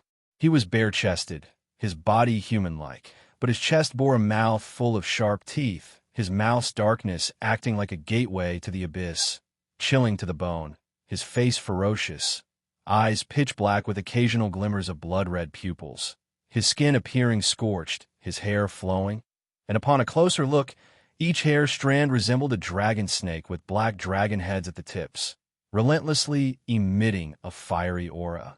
His waist encircled by a bone dragon, his legs sturdy as pillars that could not be shaken, wrapped in flowing demonic qi till the knee, his feet unseen. When demon god Xianhuang opened his mouth, the pressure on the 7 free immortals doubled. "Gentlemen, let's all out fight." Saint Ancestor spoke, his tone grave. The other free immortals could also feel the terrifying power accumulating in demon god Xianhuang. Demon god Xianhuang was facing the great heavenly spirit land. If they moved aside, the beings of great heavenly spirit land would face annihilation. Chapter 457, Beyond the Free Immortal Realm. Boom. Boom. Boom. Thunderstorms constantly struck down, assaulting Tian Yaoer, who countered with her demonic power, her body trembling, barely holding on. "Give it your all, and if you can't bear it, they'll step in." Gu An's voice reached her, slightly calming Tian Yaoer's heart. After all, Tian Yaoer had accompanied him for 1,000 years. He couldn't bear to test her, and thus spoke to comfort her directly. It would be different for an Hao and Yang Jian. Cough, cough. Am I, as her master, somewhat biased? Guan thought so, feeling a bit guilty. He instinctively looked toward the distant and Hao, who was battling fiercely with the warriors of the Sky Demon Great Sect, moving through the battlefield with awe-inspiring valor. Yes, that's how a male disciple should be tempered. Guan, noticing that the tribulation was still in its early stages, began to survey the world with his divine thought. He didn't want to interfere too much with this catastrophe. He just wanted to wait for the tribulation to end, protect those he cared about, and then step into a new epoch. Because even if he interfered, new calamities would arise, and continuous meddling would only lead to more brutal outcomes. However, seeing the suffering mortals in the world, Guan felt somewhat reluctant. He was indifferent to the deaths of cultivators and demons, as those beings at least possessed the power to resist fate and simply failed. However, the common folk, those without cultivation levels, lacked even the power to resist. He saw 2 Nirvana realm great cultivators in combat, their residual power too strong, a blazing fire falling to the mortal world, directly burning alive hundreds of thousands in a town, their screams turning the area into a hell on earth. Guan sighed, resigning himself. His gaze hardened, and the sea of fire instantly dispersed, the unburned survivors quickly freed from their burns. Guan didn't seek revenge for them. Saving them was already fortunate. Maybe it's a good chance to grab some lifespan. Guan thought, not out of saintly compassion, but to take the heavenly demon's lifespans amidst the chaos. Yes, that was the plan. Guan's divine thought directly enveloped the great heavenly spirit land, and as those heavenly demons were about to be slain, his divine thought would immediately strike, severing their last thread of life. Various prompts appeared before his eyes. If he encountered mortals attacked by heavenly demons, he would also directly eliminate those demons, regardless of whether there were cultivators around. As the tribulation progressed to a certain stage, Tian Yao's aura began to rise, and Gu An's lifespan also rapidly increased. Every second, more mortals were saved by him, and even more heavenly demons died beneath his divine thought. In the midst of crossing the tribulation, Tian Yao suddenly sensed something, looked up, and her eyes widened in shock. Not just her, but Tianqing and Tianbai felt the same. They saw a wave of fire piercing through the rolling thunderclouds, unstoppable, descending with the power to annihilate, causing all three women to tremble with fear, feeling as if the sky were collapsing. Guan suddenly swung his sleeve, dispersing the fire wave in the sky, then said, "Focus on breaking through and feel the transformation brought by nirvana." Tian Yao came back to her senses and immediately closed her eyes to sense the changes in her body. Tianbai muttered, "How strong was that flame just now?" "I'm not sure, but it was definitely beyond our imagination." Tianqing responded, her gaze fixed on Gu'n's back, her eyes filled with admiration. At the same time, outer heaven, demon god Xian Huang strode toward the great heavenly spirit land. Unstoppable, flames continuously erupting from his mouth, his lower half enshrouded in rolling black mist, making him appear even more terrifying. In front of him, there was no longer any sign of the free immortals, and the cultivators of the holy court and immortals of the immortal dynasty were completely despairing, undergoing a massacre. The great heavenly spirit land seemed as if its fate had run out, the heavenly light layer that enveloped the world fluctuating between brightness and darkness. Only 3 out of the 7 divine beasts from the sun remaining, their presence barely detectable, clearly on their last legs. The heavenly demon emperor's lips curved upwards, and he said, "Descend upon the mortal world." As his words fell, demon god Xian Huang suddenly leapt up, like Mount Tai bearing down, plunging toward the great heavenly spirit land, scattering the sea of clouds along his path, forming an expansive ring of shockwaves. A thunderous roar resounded across heaven and earth. Demon god Xian Huang crashed onto a continent, the earth instantly shattering, fierce winds sweeping rocks and trees in all directions. From high above, the expansive continent showed spiderweb-like cracks, with firelight appearing within the depths of the cracks, as if magma was about to burst forth. Standing on the continent, demon god Xian Huang appeared as though standing on a small island, his towering figure visible from any corner of the continent. The heavenly demon emperor stood on demon god Zhan Huang's shoulder, twisted his neck, soared away, and flew towards the distance, meanwhile commanding demon god Xian Huang, "Exterminate the creatures of this great heaven and earth, try to preserve the world itself." Demon god Xian Huang immediately looked up, emitting a sky-shaking roar. This roar intensified the fear for beings trapped in dire straits. Even the disciples far in the third medicine valley of the Supreme Sect were startled, all turning their heads to see where the sound came from and what kind of entity had made it. An Xian, who was meditating under the mystic pure tree, furrowed her brows, wondering if her master, who had gone out today, might be going to battle such a demon. The roar of demon god Xian Huang instilled fear in everyone. An Xian felt as though she were in a cold cellar, her whole body chilled, as if she were about to face the most terrifying existence in the world. The declaration of war from demon god Xian Huang unsettled all the powers in the great heavenly spirit land. After leaving demon god Xian Huang, the heavenly demon emperor flew in the high sky, holding a black mirror as if searching for something, his gaze sweeping across heaven and earth. Suddenly, he noticed something and turned his head, then vanished from the spot. The next second he arrived on an island, following his gaze, which was fixed on Tian Yao, who was enveloped by intense thunder. Further away were 3 figures, Guan, Tianqing, and Tianbai. Nirvana tribulation, this cultivation technique is not simple, murmured the heavenly demon emperor as he stood on a rock, quietly observing Tian Yao. Tianqing's gaze suddenly caught sight of him. Her beautiful eyes widened at the sight of the heavenly demon emperor. He looked menacing, exuding an extreme sense of danger. She instinctively grabbed Gu'an's arm and whispered, "Master, someone has come." Gu'an glanced at the heavenly demon emperor. Heavenly demon emperor, free immortal realm 9 layers 239,709, 201/500, 000, 000, slash 999, 999, 999, pure ages, all nines. It seemed this being truly was a rare, fortunate existence blessed by heaven and earth. Feeling Gu'an's gaze, the heavenly demon emperor's lips curled into a smile. In an instant, he moved 100 yards to appear right beside Gu'an, startling Tianqing and Tianbai, who instinctively shrank back. Just as the heavenly demon emperor was about to speak, Gu'an suddenly swung his sleeve. Boom! In an instant, the heavenly demon emperor was reduced to ash, and a gust swept back, lifting a dust dragon into the air. The sound of thunder continued to echo, while Tianqing and Tianbai stood stunned.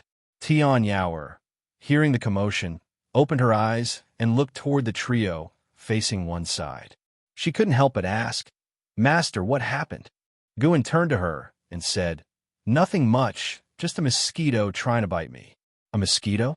Tianyaoer looked skeptical, feeling that Gu'an was joking. At that moment, a prompt appeared in front of Gu'an. "You have successfully seized 26,708,213 years of lifespan from the heavenly demon emperor, free immortal realm 9 layers. Over 20 million years of lifespan, not bad. Worthy of a free immortal." Gu'an smiled satisfactorily. Eradicating the heavenly demon emperor had little impact on the progression of heaven and earth. The real threat was demon god Xianhuang. Demon god Xianhuang had already begun a massive slaughter. Gu'an seized this opportunity to accelerate his harvesting of demons, making way for the forces of heaven and earth to combat demon god Xianhuang. Since demon god Xianhuang was not a living spirit, killing him would not release a lifespan. Thus Gu'an had no interest in him. Boom! A golden thunderbolt struck down, resembling a golden dragon, its majestic power formidable. Gu'an's gaze locked onto Tianyaoer as a faint golden light burst from her, resisting the attack of the golden thunder. Tianyaoer felt her heart skip a beat and looked up instinctively, not seeing the golden thunder anymore. "Master, about that guy just now." Tianqing began cautiously. She didn't know how to express it. The sudden appearance of the heavenly demon emperor had almost scared her to death. Unexpectedly, with a wave of their master's sleeve, the heavenly demon emperor was obliterated. Tianbai, more daring, directly asked, "Master, what realm was that man from?" Gu'an responded nonchalantly, "Free immortal." "What realm is free immortal? How many levels higher than nirvana?" Tianbai's eyes shone with excitement as she asked. Gu'an glanced at her and snorted, "You'll have to figure that out yourself." Tianbai was lost in infinite possibilities. She aspired to reach the free immortal realm in the future. No, to surpass it, otherwise she would seem insignificant before her master.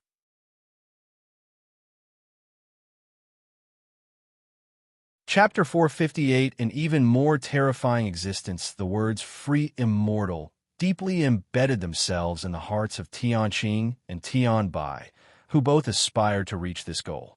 It was only many years later that they realized how unattainable the free immortal truly was. Although Tianyaoer was curious about what had just happened, her current priority was to make a breakthrough.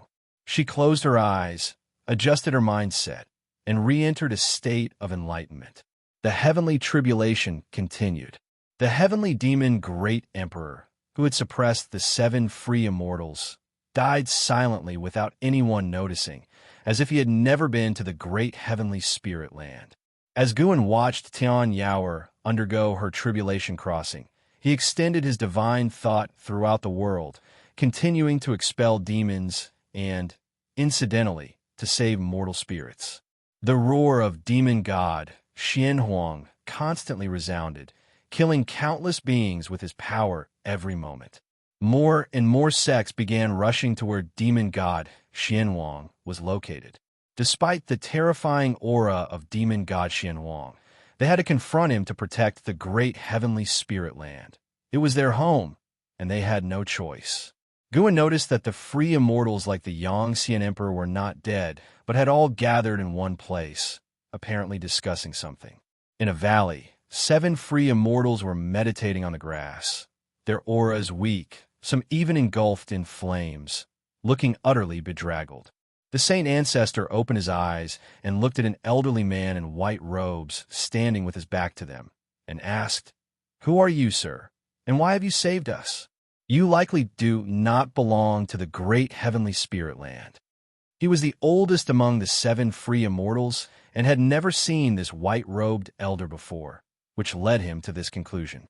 This white-robed elder was indeed the reincarnator who had once visited the Third Medicine Valley and had faced the Zhu Luo sword monarch. Without turning around, the white-robed elder said leisurely, "The world is vast, and even free immortals cannot see everything clearly. I saved you because I have some connection with the great heavenly spirit land. I have deduced countless times and seen no hope. Perhaps heavenly Tao intends to cleanse the mortal world, and the silent destruction domain seeks to exploit the weakness. You had better leave early and seek other paths." At these words, the free immortals' faces changed. The ancient immortal emperor spoke with a heavy tone. "Senior can save us from the hands of demon god Xianhuang. Your divine skills are surely beyond our imagination. If the great heavenly spirit land is destroyed, where can we go? Although there are many realms, they're all guarded by great powers. Can you point out a path of survival for us?" The other free immortals echoed his plea, as they were bound by the chief fortune of the Holy Court or the Immortal Dynasty.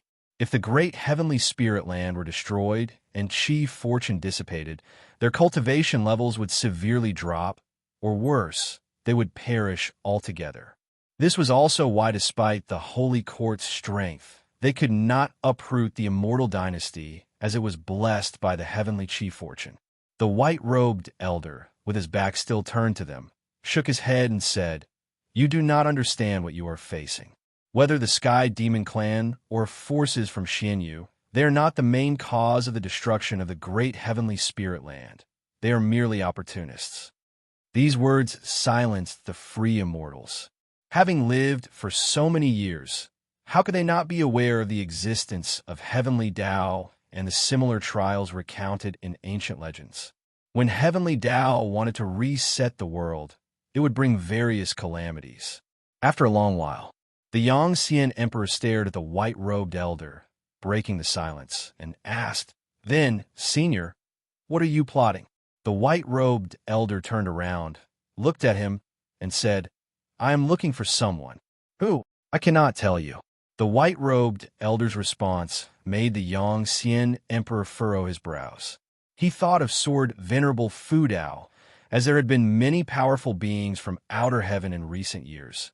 Were they all searching for some specific entity? Roar. The roar of demon god Xianhuang echoed from afar again, this time more strained, clearly attacked by someone. A smile appeared on the face of the white-robed elder as he said, "Stop trying to challenge demon god Xianhuang. None of you are his match, and he is backed by an even more transcendent existence.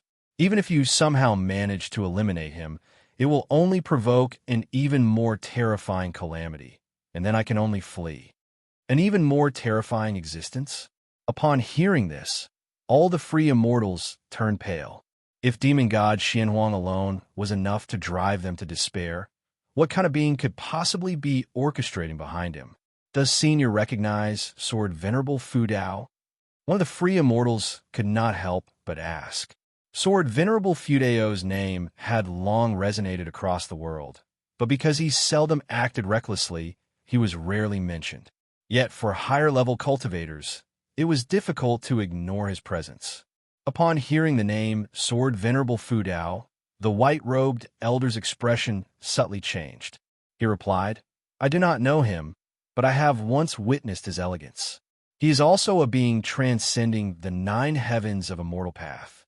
It is best for you to mention him, lest to avoid getting involved in great cause and effect. As for asking him to take action, that is even less advisable, as any adversary you face afterward would likely be almost as formidable as he is. The free immortals completely lost hope and looked up in bewilderment. The heavy black clouds in the sky were oppressive, obscuring the sun and leaving no hope in sight. Several ancient hours later, with the help of Guin, Tian Yaoer successfully crossed her tribulation. In her overwhelming excitement, her clothes burst open, startling Guin, who immediately used his mana to envelop her, preventing her true form from being exposed. Guin suddenly noticed that the corners of Tian Yaoer's mouth were slightly raised and thought to himself, could it be that she did this on purpose? He was a true gentleman and would not look more than necessary. Moreover, with his cultivation level, a single glance was unforgettable. Tianqing and Tianbai were also observing Gu An's expression. Seeing that his face remained unchanged, the two women began to communicate through telepathy. Do you think Master likes it? He probably doesn't like it. He didn't even react. The less reaction he shows, the more it means he is moved. Really? Should we do the same when we break through next time? Then our figures should be different, so Master will feel refreshed. Upon hearing their telepathic exchange, Guin sighed inwardly. What kind of person do they take me for? Guin couldn't understand them, including Jiang Xiong, who were always coveting his body. Even his junior sister did the same, but he could understand her. After all, they were childhood sweethearts who had come this far together from the mortal world. Their affection naturally developed. Each harboring their thoughts, they waited for Tian Yaoer to stabilize her cultivation level. It was also with Gu An's help that Tian Yaoer managed to break through so quickly. Normally, crossing tribulation taking several days wasn't unusual. They waited until dusk before Tian Yaoer finally stabilized her aura.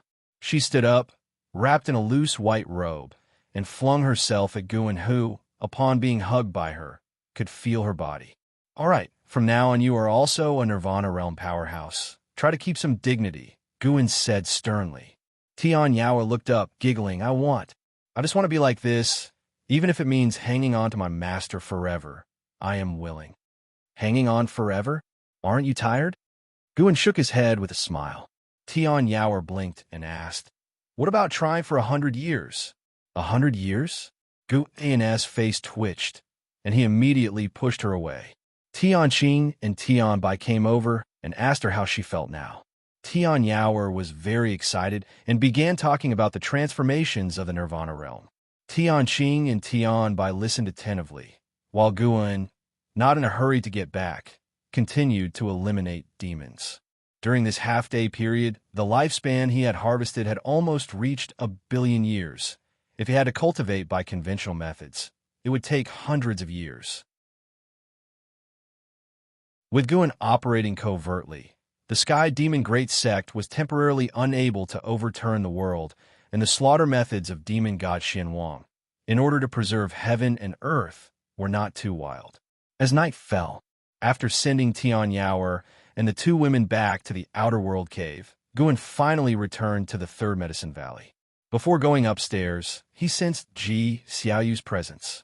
Ji Xiaoyu's cultivation level had already climbed to the Immortal Path realm, and the power accumulated in the primordial Taoist talisman could burst forth at any moment. He did not linger, but went straight upstairs and into the house, sat down at the desk, and picked up a book to read. Having eradicated many heavenly demons and saved many mortal spirits today, he felt content and thus was in the mood to read. 30 minutes later, footsteps came from outside the door. Guin waved his hand, and the door opened, with Ji Xiaoyu walking in. She stood at the doorway, without moonlight shining on her, appearing like a shadow. Guin looked up at her and asked, "Are you ready?" Ji Xiaoyu's face was calm as she said, "The battle with the Sky Demon Emperor is a promise between him and me. I must defeat him to overcome the demons of defeat in my heart. But you are bound by the rules of reincarnation. You couldn't possibly be his match, Guan asked, feigning concern. He began calculating Ji Xiaoyu's fate. Indeed, the future had changed again.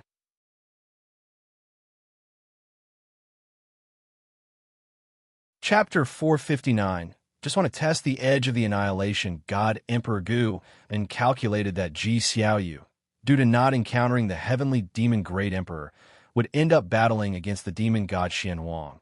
And furthermore, there would be even stronger beings targeting her, wishing to forcefully drag her from the reincarnation rules.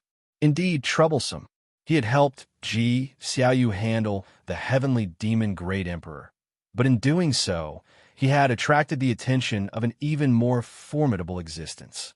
It's precisely because of the reincarnation rules that even if I'm not his match, there won't be any trouble. At worst, he'll just be expelled back to the Yin-Yang domain, Ji Xiaoyu calmly replied. Guan couldn't directly reveal the future, so he asked, "Aren't you afraid there are other beings behind the heavenly demon Great Emperor?" Ji Xiaoyu closed the door and then walked over to the table. She looked at Guan and said, "The appearance of the demon god Xian Huang indicates that there are stronger beings plotting from behind the scenes, but it's none of my concern. I'm not burdened with the mission of saving all living beings." She leaned forward, raising her right hand toward Gu and could have avoided it, but sensing a farewell atmosphere, he chose not to. Ji Xiaoyu reached across the table and grabbed his collar. Her eyes were complex as she said, "It's strange. We haven't gone through any heart-wrenching story nor faced adversity together. The days we spent together were so mundane, yet why am I moved by you, feeling emotions I never had before?" Guan tilted his head and asked, "You're asking me? I'm curious too. Is it because I'm too handsome?" Usually, Ji Xiaoyu would have glared at him, but she was not in the mood to care about such trivial matters now. Her right hand suddenly pulled with force, drawing Guan toward her. In that moment, Guan had plenty of time to react, and countless thoughts raced through his head, but inexplicably, he chose not to resist. The two quickly drew closer, and eventually their lips met. Guan's eyes widened, but seeing Ji Xiaoyu's somewhat resentful gaze, he lost the interest to pretend. The two just looked at each other, and the entire world seemed to fall silent. In their eyes, there was only each other. Guan understood what she was thinking. Ji Xiaoyu couldn't figure out what was on his mind, but she wasn't disappointed because she had already made her decision. After a while, Ji Xiaoyu let go, gently pushing Guan back. Looking at Ji Xiaoyu's expression returning to indifference, Guan couldn't help but sigh. "When I first saw you as a child, your gaze was just like it is now. I thought you were emotionless." Ji Xiaoyu stared at him and said, "You guessed right. After tonight, I will sever these feelings. Your cultivation level is higher than mine, so if we meet again later, let's pretend this past never existed." Guan asked why. "Are you afraid it'll become your weakness?" Ji Xiaoyu shook her head, speaking in a very calm tone. "No, it's just that I want to become the strongest, and you're also that kind of person. How can there be two strongest in this world?" With that, she turned and walked away. She walked to the door and glanced back at Guan, saying, "You are the only man who has ever moved my heart in all the reincarnations." Clang! Ji Xiaoyu opened the door and left, closing it behind her. Guan turned to look outside the window, where demonic qi obscured the moon. He raised his hand to touch his lips and let out a light chuckle. Love in this world, what is it really? It commands people to pledge their lives to each other. Guan murmured to himself, not feeling sad, his tone even slightly cheerful. This morning at dawn, Ji Xiaoyu departed with the Sun and Moon Netherworld Emperor. They had few close friends in Medicine Valley, so their departure went largely unnoticed. As Guan wandered through the valley, he found himself standing before 10,000 Sword Mountain, where Zhu Luo, Sword Monarch, stood before a stele, lost in contemplation of the mountain. "The great heavenly spirit land is in peril. Why do you not leave?" Guan approached him and asked curiously. Zhu Luo, Sword Monarch, came back to his senses, turned, and gave Guan a respectful bow, saying, "The seniors have not left. Why should I? Moreover, This catastrophe is aimed at all living beings of great heaven and earth. As a free immortal such as myself, as long as I do not become their enemy, I should not encounter any trouble. Guan nodded, then followed with another question. Has your Dahong Sword Heaven ever experienced such a calamity? Zhu Luo, Sword Monarch, replied, Yes, a very long time ago. It is said that Dahong Sword Heaven was the only survivor of that era. Indeed, having endured such a calamity is what qualified Dahong Sword Heaven to traverse the myriad universes. As he spoke of Dahong Sword Heaven's past, his face showed a trace of pride. Who is the current ruler of Dahong Sword Heaven? Guan asked curiously. The Taoist tradition of Dahong Sword Heaven lay in the far-off Dahong realm, beyond his ability to deduce its causality. Yet he had an intuition that Yang Pingon might be an ancient figure in relation to today's Dahong Sword Heaven. Zhu Luo, Sword Monarch, answered, Currently, it is headed by the Supreme Sword Venerable, a descendant of Dahong Sword Heaven's ancestral master, and the inheritor of the Master's Sword Dao. Upon hearing this, Guan fell silent. Zhu Luo, Sword Monarch, observed Gu An's expression, speculating in his heart. He had always felt that Guan possessed the Holy Heart Sword Dao. If Guan had been of low cultivation level, he might simply have been an inheritor. But Gu An's cultivation level was profound and unfathomable, which made him suspect that Guan might very well be the Holy Heart Sword Dao itself. There was a legend within Dahong Sword Heaven that the master of their ancestral master, the Saint Ancestor of Sword Dao, did not fall, but that with the Holy Heart Sword Dao, he became eternal and indestructible. The Saint Ancestor of Sword Dao dispersed into the cycle of reincarnation, impossible to find, only potentially revealing himself when the Holy Heart Sword Dao reappeared in the mortal world. Over the years, some had come to understand the Holy Heart Sword Dao, but none were the true Saint Ancestor of Sword Dao. Nonetheless, Dahong Sword Heaven continued to search for the Saint Ancestor, fulfilling the ancestral master's will. As long as Dahong Sword Heaven exists, so must the search for the Saint Ancestor continue. Boom! A rumbling roar came from afar, and a tremendous oppressive force descended. Zhu Luo, Sword Monarch, turned his head, murmuring, The Reincarnation Path Emperor truly is extraordinary, worthy of being one of the 4 emperors of Yin Yang. My master once said her talent was the strongest among the 4. It's just that she is the youngest. Guan also looked towards the distance. Ji Xiaoyu did not seek out the heavenly demon divine emperor, but instead chose to make a move against demon god Xianwan. Speaking of which, she has a very good relationship with the saintly lands of the great heavenly spirit land. If she can find Xingtian with Shengxin's abilities, perhaps he could preserve the holy court. In that way, at least some living beings would survive, and this era might not be completely annihilated. Zhu Luo, Sword Monarch, lamented. Guan asked, Have you ever heard of the Annihilation God Emperor? Upon hearing this, Zhu Luo, Sword Monarch's face changed drastically, and he looked at Guan in astonishment. He struggled for a moment, then gritted his teeth and said, The name of a God Emperor I dare not utter casually. What do you wish to ask, Senior? Guan looked up at the sky, speaking softly. I didn't mean to ask anything in particular. I merely wish to test the edge of the Annihilation God Emperor.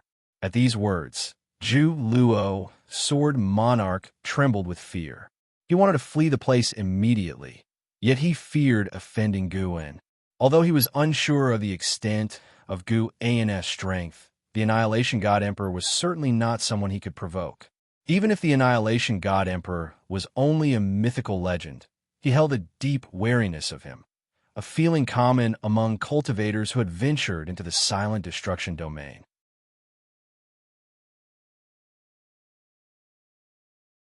Chapter 460. Demon God approaches the sky. Despair descends. Just wanted to test the mettle of the Annihilation God Emperor. Upon hearing these words, Zhu Luo, Sword Monarch, felt a tingling sensation on his scalp. He couldn't imagine what kind of apocalyptic scenery would unfold if Guan and the Annihilation God Emperor were to fight, fearing that even the Tao rules of the universe would shudder. Zhu Luo, Sword Monarch, dared not continue the conversation and could only stare blankly at Guan. Guan looked back at him and smiled. I was just talking nonsense. Don't overthink it. Practicing the formless and invisible freedom body, he was not affected by karma. Even if he mentioned the Annihilation God Emperor's name, he wasn't afraid of being overheard by the Annihilation God Emperor, let alone the Annihilation God Emperor of Outer Heaven was not the real body. Then, Guan patted Zhu Luo, Sword Monarch, on the shoulder, turned around, and walked along the foot of 10,000 Sword Mountain, planning to wander around the valley. While it seemed he was inspecting Medicine Valley, his divine thought was constantly watching Ji Xiaoyu. Faced with the formidable demon god Xianhuang, Ji Xiaoyu completely unleashed the power of the primordial Taoist talisman. Although Sun and Moon Netherworld Emperor did not join the battle, he was setting up a formation, channeling mysterious forces from other great heaven and earth to aid Ji Xiaoyu. Guan saw 3 towering figures in that formation, which he estimated were the other 3 from the group of Yin-Yang 4 emperors. The intense power of the Reincarnation Path Emperor erupted, alarming various sects around the world and attracting more great cultivators and great demons to support. Guan saw that Yang Xian Emperor and others also chose to join the fight, continuing to fiercely battle with the demon god Xianhuang. At the same time, at the edge of the third Medicine Valley, atop a mountain peak by the cliff, Long Qing sat, his brows furrowed as he gazed at the sky, lost in thought. Yu Yingying approached from behind, standing beside him, and asked, "Do you feel something?" Long Qing turned to look at Yu Yingying and said, "Yes. Aunt Yu, do you feel it too?" Yu Yingying had raised him since he was a child. In his heart, she was like his mother, and despite his age, he still respected Yu Yingying deeply. Yu Yingying's eyes were complex. She spoke softly. "Yes, I have recovered many memories and also felt the call of the origin, urging me to join that slaughter." Long Qing's frown deepened, and he continued, "I haven't recovered my memories, but I too feel a voice urging me to go out and join the battle." Yu Yingying turned to look at him. Having sensed the aura of the same origin from him years ago, she knew Long Qing was also a reincarnated heavenly demon, but she had never mentioned it to anyone else, believing that Guan also knew this, and thus had always refrained from teaching him cultivation. "Think more about your master's teachings. It might also be a tribulation for us," said Yu Yingying earnestly. Long Qing nodded. "Don't worry. My teacher has already warned me. I won't be reckless, and I know exactly who I am. I am Long Qing, and nothing from the past concerns me." He had lived for hundreds of years, cultivated for many years, and somewhat understood the matters of past life reincarnation. He speculated that if his past identity were revealed, it would bring great trouble, which was also why his master dared not teach him. The two turned their heads towards the horizon, continuing to share their feelings. They were just the tip of the iceberg. In various places around the world, reincarnated heavenly demons began to rampage and lose their senses until they reverted to their true demonic nature and started slaughtering all living beings. Guan was not only focused on Ji Xiaoyu. His divine thought also covered various places around the world, continuing to exterminate heavenly demons and save the mortal spirits. He did not intend to change the larger situation in the world, but wished to make the remaining lives of many mortal spirits somewhat better. Dark clouds churned, demonic chi roamed the mortal world, and occasionally fierce winds roared across the land, shaking the mountains. And Hao and a group of cultivators stood on a mountain peak, staring at the battle ahead, all showing a look of shock. Even the conceited and Hao could not remain composed. At the edge of the earth, the figure of demon god Xianhuang, taller than mountains, stood. His long hair transformed into a mass of dragons twisting and continuously spewing flames. His arms, bigger than mountain ranges, swung ceaselessly, and several huge Immortal Path supreme treasures surrounded him. Various divine skills burst forth, shaking heaven and earth. And Hao's gaze fixed on a figure, a female cultivator clad in a black robe with her face covered by a black and white mask resembling a Taiji diagram. Her long hair fluttered, and behind her, a majestic golden wheel hovered, from which golden dragons surged forth, vying to attack the demon god Xianhuang. It was Ji Xiaoyu. The power of the primordial Taoist talisman had been fully unleashed, and now she, in her original form, was contending against demon god Xianhuang. Her figure was only 100 zhang tall, far smaller than demon god Xianhuang, but her aura was in no way inferior to demon god Xianhuang, at least from afar, and Hao and the others could not ignore her. And Hao even compared her to the Yangxian emperor and found that this woman was in no way inferior. Moreover, he felt as if he had seen her somewhere before. Roar! Demon god Xianhuang roared again, its voice strained to exhaustion, causing heaven and earth to tremble violently. Above its head, the dark clouds churned violently, forming a black vortex with thunder and lightning flashing inside, as if some terrifying being was about to be summoned. Boom! A fearsome figure descended from the black vortex, landing on the ground and raising a dust cloud 10,000 zhang high. Another demon god, Xianhuang. Upon closer inspection, this demon god differed from demon god Xianhuang only slightly in skin tone. Almost like an avatar, his aura not at all weaker than demon god Xuanwang's. His appearance caused faces like the Yangxian emperors and others to change drastically. One demon god, Xianhuang, was enough to drive them to despair, let alone another one. How could they possibly stand against them? Transformed into the reincarnation path emperor, Ji Xiaoyu did not show much reaction. At least the mask covered her expression. Two demon god Xuanwangs stood side by side, like the highest peaks in the world, exuding an aura that disdainfully overlooked all living beings. In their presence, everything in the world seemed to diminish. For a moment, the great battle paused. The forces of great heavenly spirit land dared not make any rash moves, while the two demon gods Onhuangs fell into a peculiar state of stillness. What's going on? A cultivator beside, and Hao frowned and asked, the other cultivators also becoming even more tense. Such a scenario was truly ominous, as if a great disaster was about to befall them. Suddenly sensing something, and Hao abruptly looked up, his expression changing dramatically. He couldn't help but exclaim, "How is this possible?" The other cultivators also looked up, all of them turning pale with fright. In the sky, within the dark clouds, terrifying figures loomed, all immensely large, their forms identical to that of demon god Xianhuang. Yangxian emperor and holy minister also turned pale. In the distance, on the desolate land where the sun and moon netherworld emperor was forming formations, he too was dumbfounded, his body trembling, unable to believe his eyes. "How can there be so many?"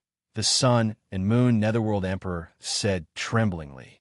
Behind him, three huge, shadowy figures constantly supplied power to the reincarnation path emperor, but these three figures seemed insignificant in front of the myriad demon god figures, like ants looking up to a god.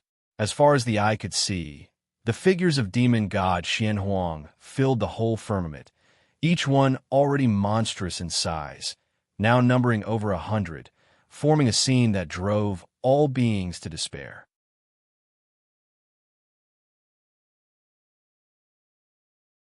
Chapter 461. Defying the Heavens, a Battle in Outer Heaven. Supreme Sect, Third Medicine Valley. All the disciples outside the houses gazed up, their pupils dilating, reflecting the terrifying visage in the sky, fear creeping across everyone's faces. The black clouds in the sky surged endlessly, revealing only small parts of the horrific figures of the demon god Xianhuang. Yet even the sight of their feet was enough to chill the spine. What in the world is that? So many, could these really be heavenly demons? How can they be so massive? Are they coming for our Taitsong continent? Don't panic. We have Sword Venerable Fudao. What's there to fear? Disciples in the valley discussed among themselves, trying to dispel the fear in their hearts, while those inside the houses also came out. An Xian looked up at the terrifying scene in the sky, her eyebrows knitted tightly. She looked towards Gu An's loft, feeling the presence of her master, and her heart suddenly calmed. With the master here, even if the sky falls, there is no problem. Meanwhile, inside the house, Guan held a book in one hand and twirled the fate-determining pen in the other, raising his eyebrows slightly as he muttered to himself, "Have you sensed it yet?" Before Ji Xiaoyu left, Guan divined her future. She was meant to face a single demon god Xianhuang. After a fierce battle and securing victory, she would encounter the Annihilation God Emperor's intervention. Now, the number of demon gods Xianhuang had surged to 120. Clearly, the Annihilation God Emperor had foreseen something. His target was not Ji Xiaoyu, nor the free immortals of the great heavenly spirit land, but Gu and had eradicated many heavenly demons. The Annihilation God Emperor could not be unaware. However, the Annihilation God Emperor could not foresee the hidden hand behind all this, so he dispatched more demon gods Xianhuang.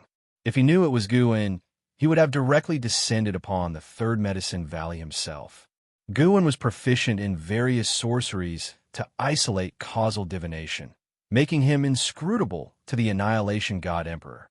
As Guan looked at the lifespan notifications that kept popping up, a smile formed on his lips. In the last 2 days, by eliminating heavenly demons, he had already amassed 2 billion years of lifespan. Once this ordeal was over, he planned to prepare for his breakthrough, to reach higher realms sooner for peace of mind. At that moment, footsteps approached from outside the door. "Come in." Before Shenzhen had even reached the door, Gu An's voice had already reached her. The door was pushed open, and Shenzhen stepped quickly inside, closing the door behind her, then walked over to Gu An's desk and slammed a scroll onto the surface. "How is it? How well did I draw?" Shenzhen asked proudly. Guan looked intently and saw the figure of a demon god, Xianhuang, rendered lifelike on the scroll. Guan raised an eyebrow, surprised, and asked, "How did you manage to draw this?" With Shenzhen's cultivation level, even if she could approach a demon god Xianhuang, it was impossible for her to clearly see their complete form. Could someone have visited her in a dream again? Guan quietly divined, but did not sense anyone else's causality in Shenzhen. The fact that Demon Shore chose Shenzhen was no coincidence. It was because of her talent. Guan had thought it was his Taoist intent that influenced Shenzhen, but now it seemed her own comprehension was also astonishing. Shenzhen laughed proudly. I listened to their roars and started imagining what kind of existence they really are, and then I figured it out. Moreover, after drawing them, I feel that my chi blood has also strengthened a lot. This feeling is too wonderful. I haven't had such a sensation in many years. It seems my talent has returned. Guan couldn't help but praise her, which made her even more elated. Meanwhile, on the other side of the world, the battlefield was in extreme tension. Demon gods Xianhuang descended from the sky, causing the land to tremble. Many fell into the ocean, yet somehow they remained close to each other. A continent several times the size of Taicang continent could only accommodate 10 demon gods Xianhuang standing.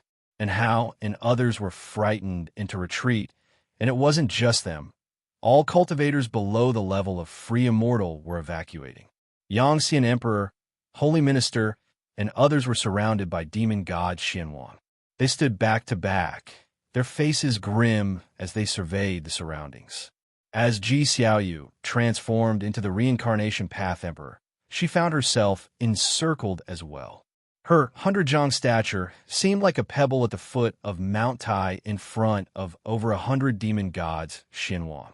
Sun and Moon Netherworld Emperor stood in the middle of a formation, the 3 virtual shadows behind him dispersing with the wind, his body shaking continuously. He didn't gaze at the demon god Xianhuang, but kept his head down, eyes wide open. An indescribable killing intent targeted him, rendering him immobile. How could this happen? With great difficulty, the Sun and Moon Netherworld Emperor uttered a word, unable to say more. He wanted to warn Ji Xiaoyu, but found himself unable to speak. He could only mutter fearfully in his heart. At that moment, an immense pressure enveloped the entire world. The fate of the great heavenly spirit land has expired. Your interference is against the heavens. It was the voice of the annihilation god Emperor, resonant and echoing throughout the great heavenly spirit land, heard clearly by all beings. The phrase, "fate has expired," filled most living beings with despair, but hearing someone was intervening, a spark of hope ignited in their hearts. The holy court, Shengtian, the red dust immortal emperor, or perhaps the reincarnator that hides within the mortal world. No matter who it is, do you truly intend to withstand the grand heavenly might? The voice of the annihilation god Emperor rose again, and as his words ended, 120 demon gods, Xianhuang, unleashed devastating auras, shattering their continent, stirring up oceans into colossal waves that soared into the sky. The overwhelming pressure caused even the free immortals to fall, including Ji Xiaoyu. Although Ji Xiaoyu wore a mask, concealing her eyes from her clenched jaw, it was clear she was unable to resist.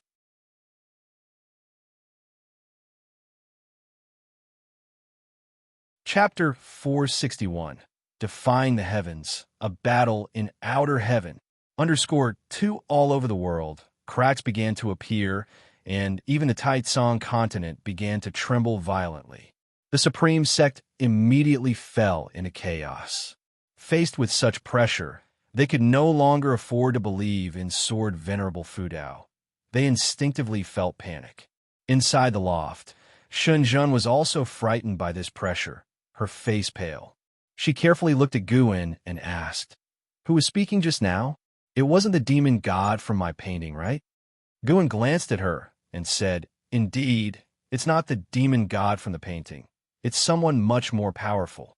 Each demon god, Xianhuang, possessed the pinnacle of strength in the free immortal realm.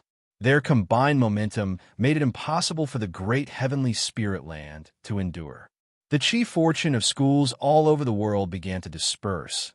Mountains and rivers collapsed, and grotto heavens were torn. Everything was moving towards destruction. Lava surged from crevices in the ground, driving away the mortal spirits, but the mortal spirits could not outrun natural disasters. Like a flood sweeping over an ant nest, life at that moment became incredibly fragile. Ji Xiaoyu, Yangxian Emperor, and other free immortals were pressed down by the overwhelming presence of the demon gods Xianhuang, as if plunged into the seabed. They seemed to have arrived in the lower realm. Looking up, the demon gods Xianhuang stood above the sea, supremely confident, looking down upon them as if viewing ants. Damn it! The holy minister gritted his teeth. He was no longer afraid, but angered by the words of the annihilation god Emperor. Heavenly will? They of the holy court were the heaven of the great heavenly spirit land. The thoughts of the Yangxian Emperor were similar to those of the holy minister. Even in death, he did not want to acknowledge that the other party represented heaven. What saddened them most was that not just them, but all beings in the great heavenly spirit land at that moment didn't even have a right to speak. In front of that voice earlier, were they any different from plants? If it really is the heavenly will, then tell me why the heavenly will doesn't let heaven and earth perish on their own, instead letting these undead puppets come out as slaughter. Suddenly, a voice sounded. For some reason, at that moment, all beings in the world felt a sense of relief. All disasters on earth paused in an instant. Only living beings could continue to move. The oppressive force of the demon gods, Xianhuang on them, was quickly receding. This voice was Guan's. Upon hearing this, Anhao took a deep breath, turned around, and looked towards the figures of the demon gods, Xianhuang in the distance. His eyes filled with anticipation. He wanted to see how his master would eradicate these demon gods. Within the Third Medicine Valley, thousands of disciples turned their heads simultaneously toward Guan's loft. Atop the mountain, Long Qing, along with Yu Ying, also turned around. Before 10,000 Sword Mountain, Zhu Luo, Sword Monarch, turned, his face showing a tense yet excited expression. Such a matchless battle was a rare sight. The entire supreme sect suddenly quieted down. The sub-sect, Yilan, Zhenqin were floating in the air, presiding over the formation, but upon hearing Gu An's words, they suddenly froze. Senior brother. Master. The two women instinctively looked up at the sky. At that moment, the enormous shadows of the demon gods seemed not as terrifying as before. Far away in the Juhua sect, Jiang Qiong was equally stunned. She felt fear from the words of the Annihilation God Emperor and was hesitating whether to abandon the Juhua sect. Then the sound of Gu An's voice arose. She could not have mistaken it. The voice just now definitely belonged to Guan. So it's you, Sword Venerable Fu Dao. I originally thought you were merely in hiding here, but it seems you have other plans. The voice of the Annihilation God Emperor resounded. Far in the cosmos, Black City shook violently, and the grand doors burst open.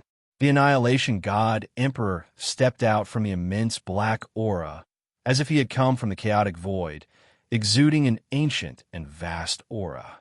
I indeed do not desire to interfere in worldly affairs, but your self-righteous behavior and your words are unacceptable to me. The fate of this world should be determined by this land itself.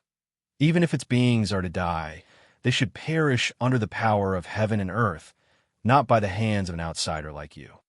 Gu An's voice rang out again, conducting a remote conversation with the Annihilation God Emperor, fearless and even displaying a resolve that stirred the spirits of all beings.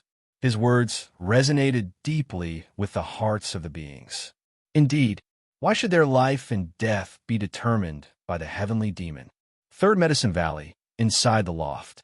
Shenzhen looked at Guan opposite her, extremely excited, just separated by a table, watching Guan sitting calmly, sizing her up while conversing with a mysterious enemy capable of destroying heaven and earth. She was so moved that she even wanted to kneel down and worship Guan. The scene before her was not difficult to depict, but the impact Guan had on her made it impossible for her to continue drawing. Guan put down the scroll, lifted the fate-determining pen, and smiled at Shenzhen. Would you like me to write a couple of words for your painting? Shenzhen was still stunned and nodded subconsciously. Guan then firmly held the fate-determining pen and wrote on the painting. If you must interfere, then obliterate the demon god and come to outer heaven to battle with us. The tone of the Annihilation God Emperor suddenly changed, filled with oppression. He seemed to tear away his hypocritical facade, transforming from solemn and heavy to wickedly powerful. Battle in outer heaven. His challenge made all beings in the heaven and earth hold their breath and concentrate. The beings awaited the response from Sword Venerable Fu Dao. After a few moments, good. Gu An's voice suddenly rang out, uttering just one word, yet it brought boundless hope to all beings. At the same time, inside the house, as Guan wrote down the last character, he swung the fate-determining pen forward, and ink flew out, soaring right in front of Shenzhen. Shenzhen subconsciously turned her head, trying to chase the flowing ink. With this stroke, Guan utilized his causal power. The terrifying causal power of Xian Yuan Zizai. Xian swept unnoticed across mountains and lakes, vast oceans and islands, flying past countless birds and through fleeing cultivators and demons.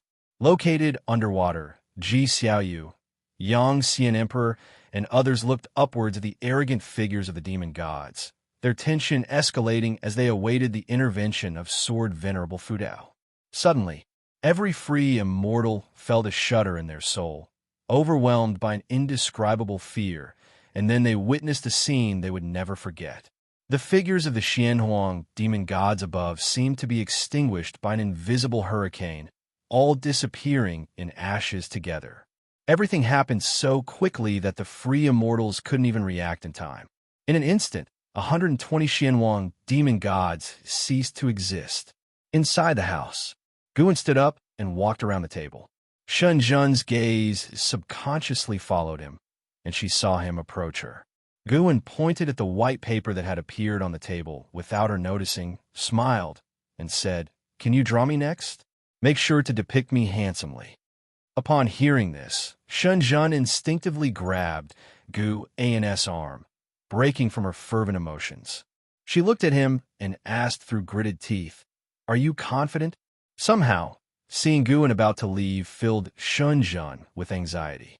She thought of those heroes and stories preparing for their final moments of glory. Although she was unclear about who the Annihilation God Emperor truly was or how powerful, it was obvious from his previous words that he did not fear Sword Venerable Fudao. Guan smiled. "I'm not confident, but I still need to stand up. Otherwise, who will champion this world? Don't forget, you're also part of this world." He gently broke free from Shunjun's hand and walked to the windowsill. Shunjun turned to look, and unexpectedly, sunlight appeared outside the previously dim window, shining directly on Guan. Under the sunlight, Guan gradually became ethereal and finally disappeared with the light. Shunjun couldn't help but cover her chest, feeling an indescribable discomfort. Outside the attic, thousands of disciples who had been closely watching saw Guan transform into light and leave, leaving them all stunned in place. They instinctively looked up. A hole appeared in the sea of dark clouds engulfing the sky, and sunlight poured down from there. Under the mystic pure tree, an Xian looked up at the cloud hole in the sky, feeling infinite admiration rising within her. "Master, is this the moment you spoke of, turning the tide?" Guan had taught her more than once to concentrate on cultivating, as the significance of diligent cultivation was to turn the tide when faced with crises others couldn't handle. The rewards in that moment would exceed being powerful itself.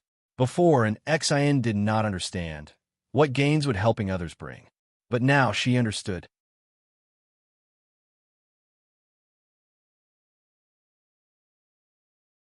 Chapter 462, The Power of the Taoist Hidden Immortal. Countless heavenly demons hovered above the great heavenly spirit land, guarding it from every direction, all their gazes fixated upon it. Looking along their line of sight, the magnificent and vast great heavenly spirit land presented a scene of destruction. Continents fractured like spider webs, tumultuous seas turned into terrifying waves, and all these scenes had come to a standstill. The aura of demon god Xian Huang has disappeared. How is that possible?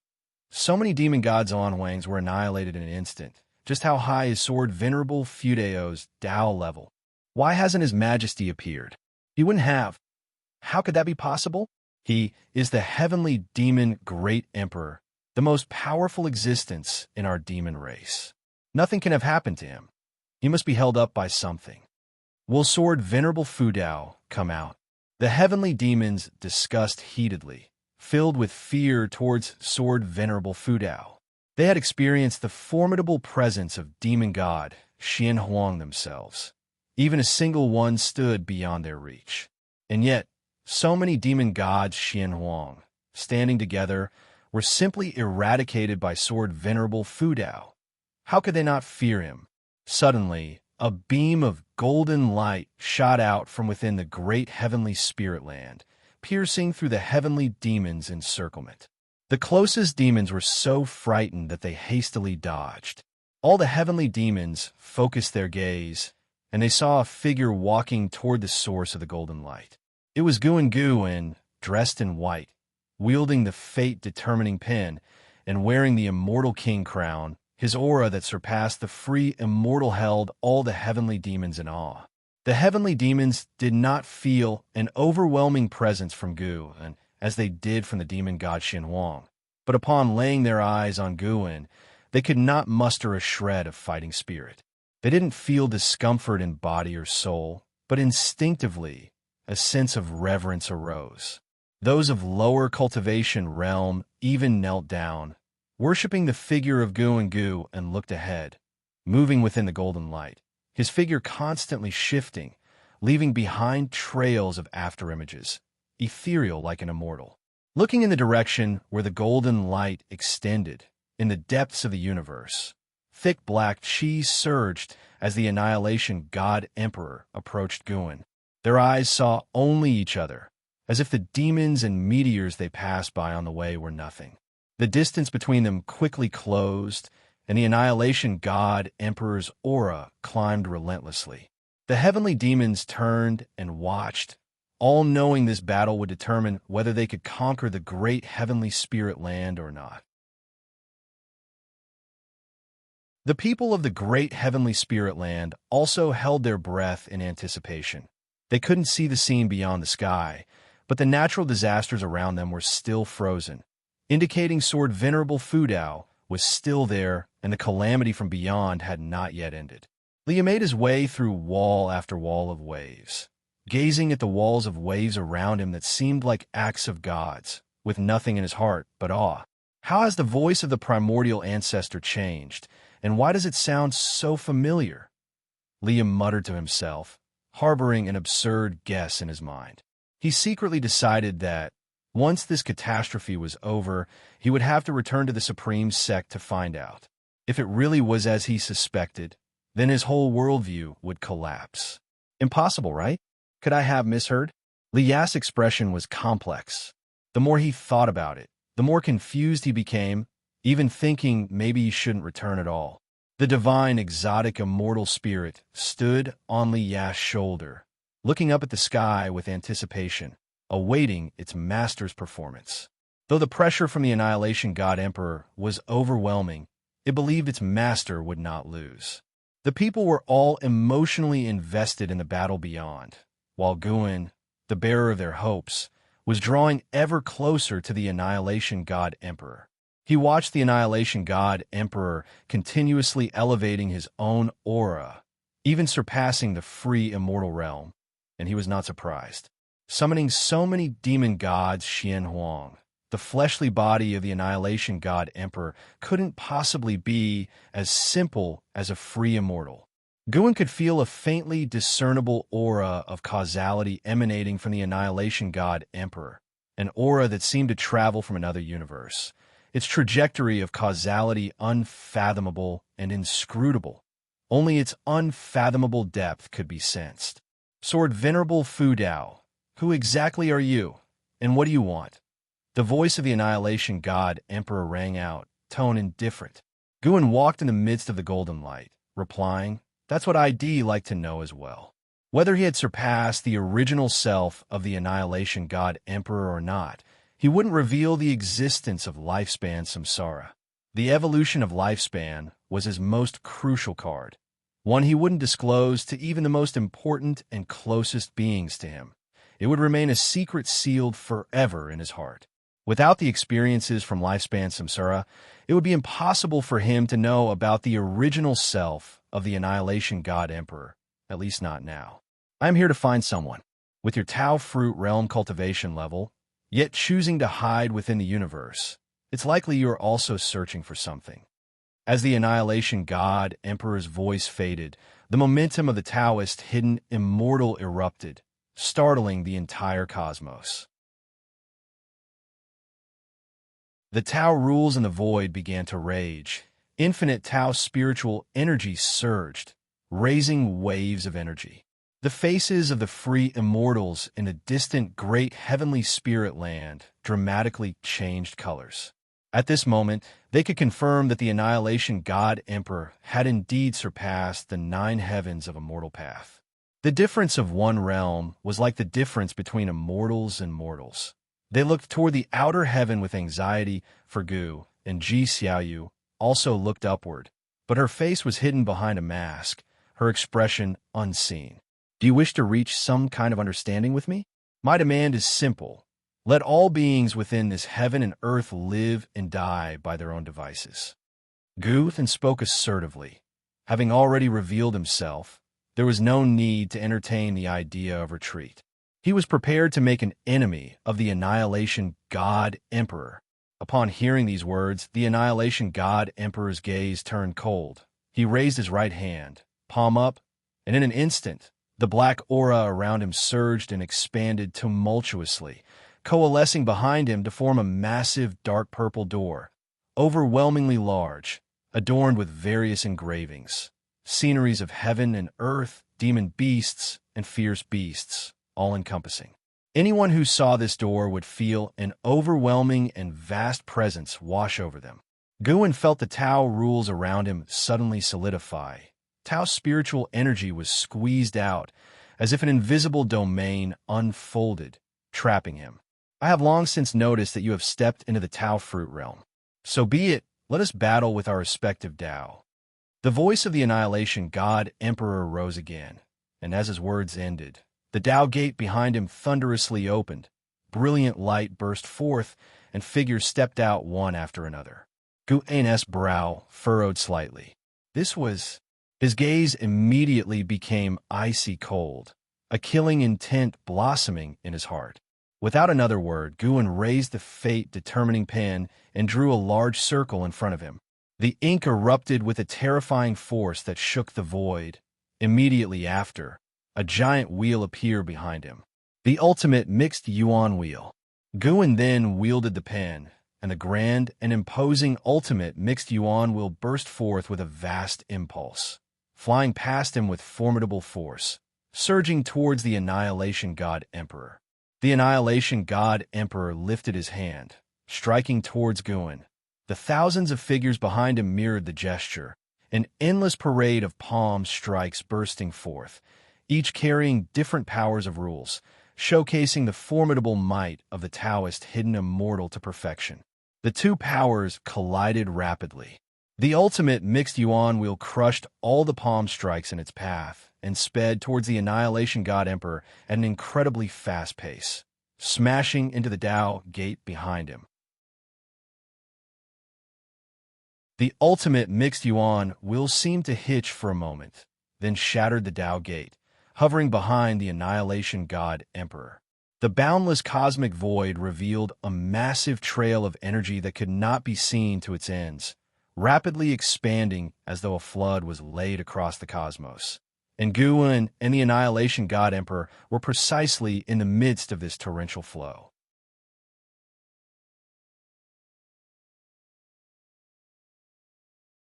Chapter 463. Rebirth of Heaven and Earth. The ultimate chaos disk hovered behind the Annihilation God Emperor, situated within the universe, as if it was the most ancient creation, vast and magnificent. It rotated slowly, as though the ancient hours were passing by, never to stop. Underneath the helm of the Annihilation God Emperor was nothing but darkness, like a black hole, preventing anyone from discerning his expression. However, from his shaking figure, it was apparent that his heart was far from calm. The noise from the collision of two Taoist paths gradually weakened until the universe fell into silence. Guin looked at the Annihilation God Emperor, his heart still filled with the desire to kill. The Tao that the Annihilation God Emperor had just used was, in fact, Long Zhan's divine skill, the heavenly dragon reincarnation Dharma. It was the creation of Long Zhan's lifetime, able to summon a reincarnation body to fight for oneself. The Annihilation God Emperor, who assassinates Long Zhan, not only seized Long Zhan's divine skills, but also transmigrated into the body of a descendant of the dragon family to become his reincarnation body. Guin's judgment wasn't made through prediction. Divine skills could not reveal cause and effect, but he saw the figure of Long Xian. Long Xian had become the reincarnation body of the Annihilation God Emperor. How could he not be furious? What a domineering divine skill! But you have not reached the Xianyuan realm, said the Annihilation God Emperor, his voice cold. He had hoped that Guin would be of a higher realm to eliminate his current form, but from the mana exhibited just now, Guin was of the same realm as him. To be slain in seconds by someone of the same realm? Little did he know, Guin was indeed a Xianyuan Zizai Xian, having intentionally suppressed his realm at the level of a Taoist hidden immortal. He was capable of battling Ji at the same realm. Moreover, his own combat capabilities were extremely terrifying, having invested many years of his lifespan into his Taoist sorcery. It wasn't just his realm that was high. Every aspect of his abilities, if taken individually, were oppressively strong. Moreover, Guin had struck out in anger. Guin did not lose his sanity and said, "It seems you still have your true body somewhere." But let me advise you, do not interfere with the destiny of all beings in the great heaven and earth. The heavenly Tao has its own rules. The figure of the annihilation god, Emperor, began to dissipate, looking at Guin in silence, wordless. Guin waited until his figure had completely vanished. He received no notification of ceasing lifespan.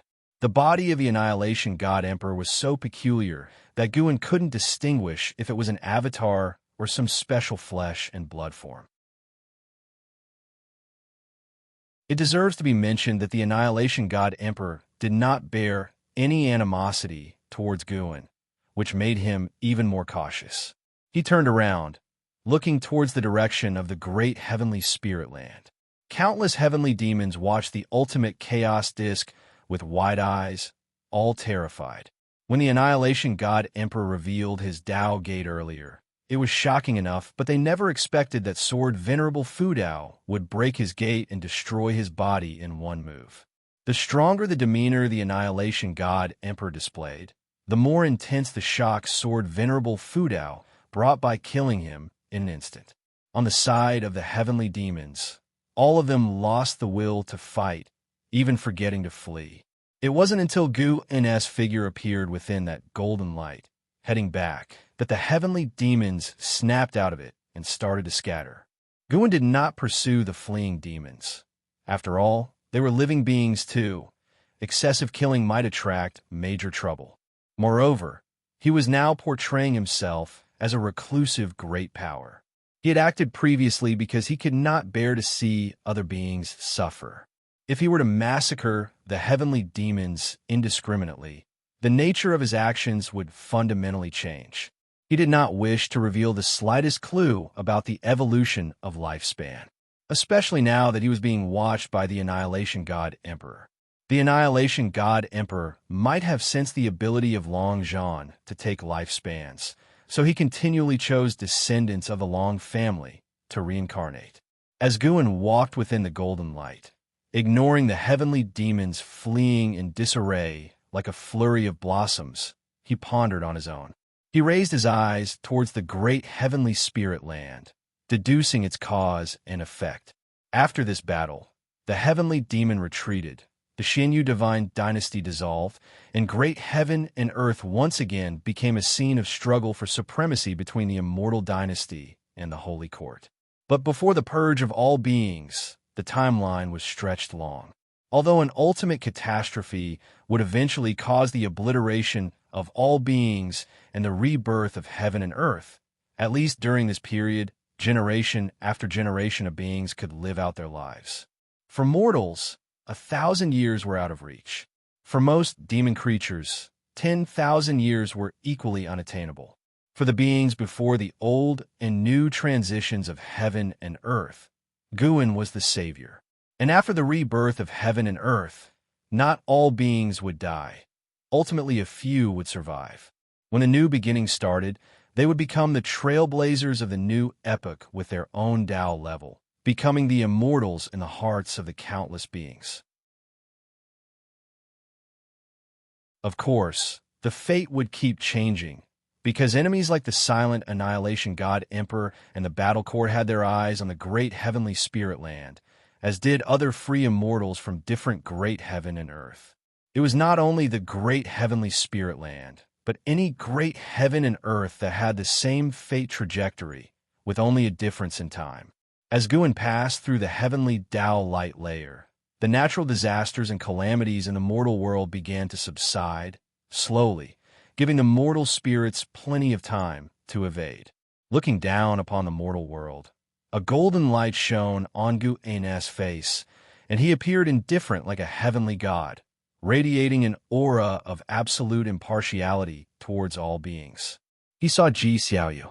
Ji Xiaoyu's figure was also fading, and beneath her illusory form, a blazing primordial Taoist talisman emerged, absorbing her soul. The intangible reincarnation rules swept towards her like a tidal wave, ready at any moment to engulf her within the talisman. Ji Xiaoyu, too, was looking up at Guin. Guin hesitated for a moment, then opened his mouth. A slight tremble crossed Ji Xiaoyu's face, as if surprised. and then she was taken into the primordial Taoist talisman. The talisman then contracted and disappeared into thin air at the bottom of the sea.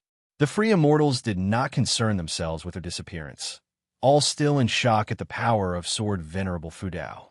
As the surrounding seas poured in, they would soon be submerged, sinking to the ocean's floor, yet they still did not move, staring blankly at the sky.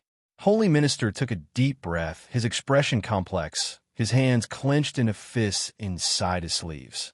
He was filled with dread and did not even feel relieved. Gu An's strength was beyond his imagination. He was now certain that even if Xingtian returned, he could not be Gu An's opponent. Such a powerful being seemed ridiculous to even think of courting. And in the future, any decision the Holy Court made would have to consider the thoughts of Sword Venerable Fudao. Otherwise, Sword Venerable Fudao could annihilate the Holy Court in an instant. Not just him, Yangxian Emperor thought the same. The two exchanged a glance, reaching the same understanding. They needed to visit the Supreme Sect. Meanwhile, inside the Third Medicine Valley, the disciples were still anxiously waiting. Shenzhen stood by the window, basking in the golden light left by Gu An's departure. She wanted to follow the golden light to catch a glimpse of Gu An's figure. Her mind was a mess, unclear about what really happened in outer heaven. Guan, you'd better not run into trouble. Otherwise, who will I write my books for? Shenzhen bit her teeth and muttered to herself. No sooner had she spoken, she suddenly widened her eyes and rubbed them to make sure she wasn't seeing things. After confirming she was right, a smile blossomed on her face.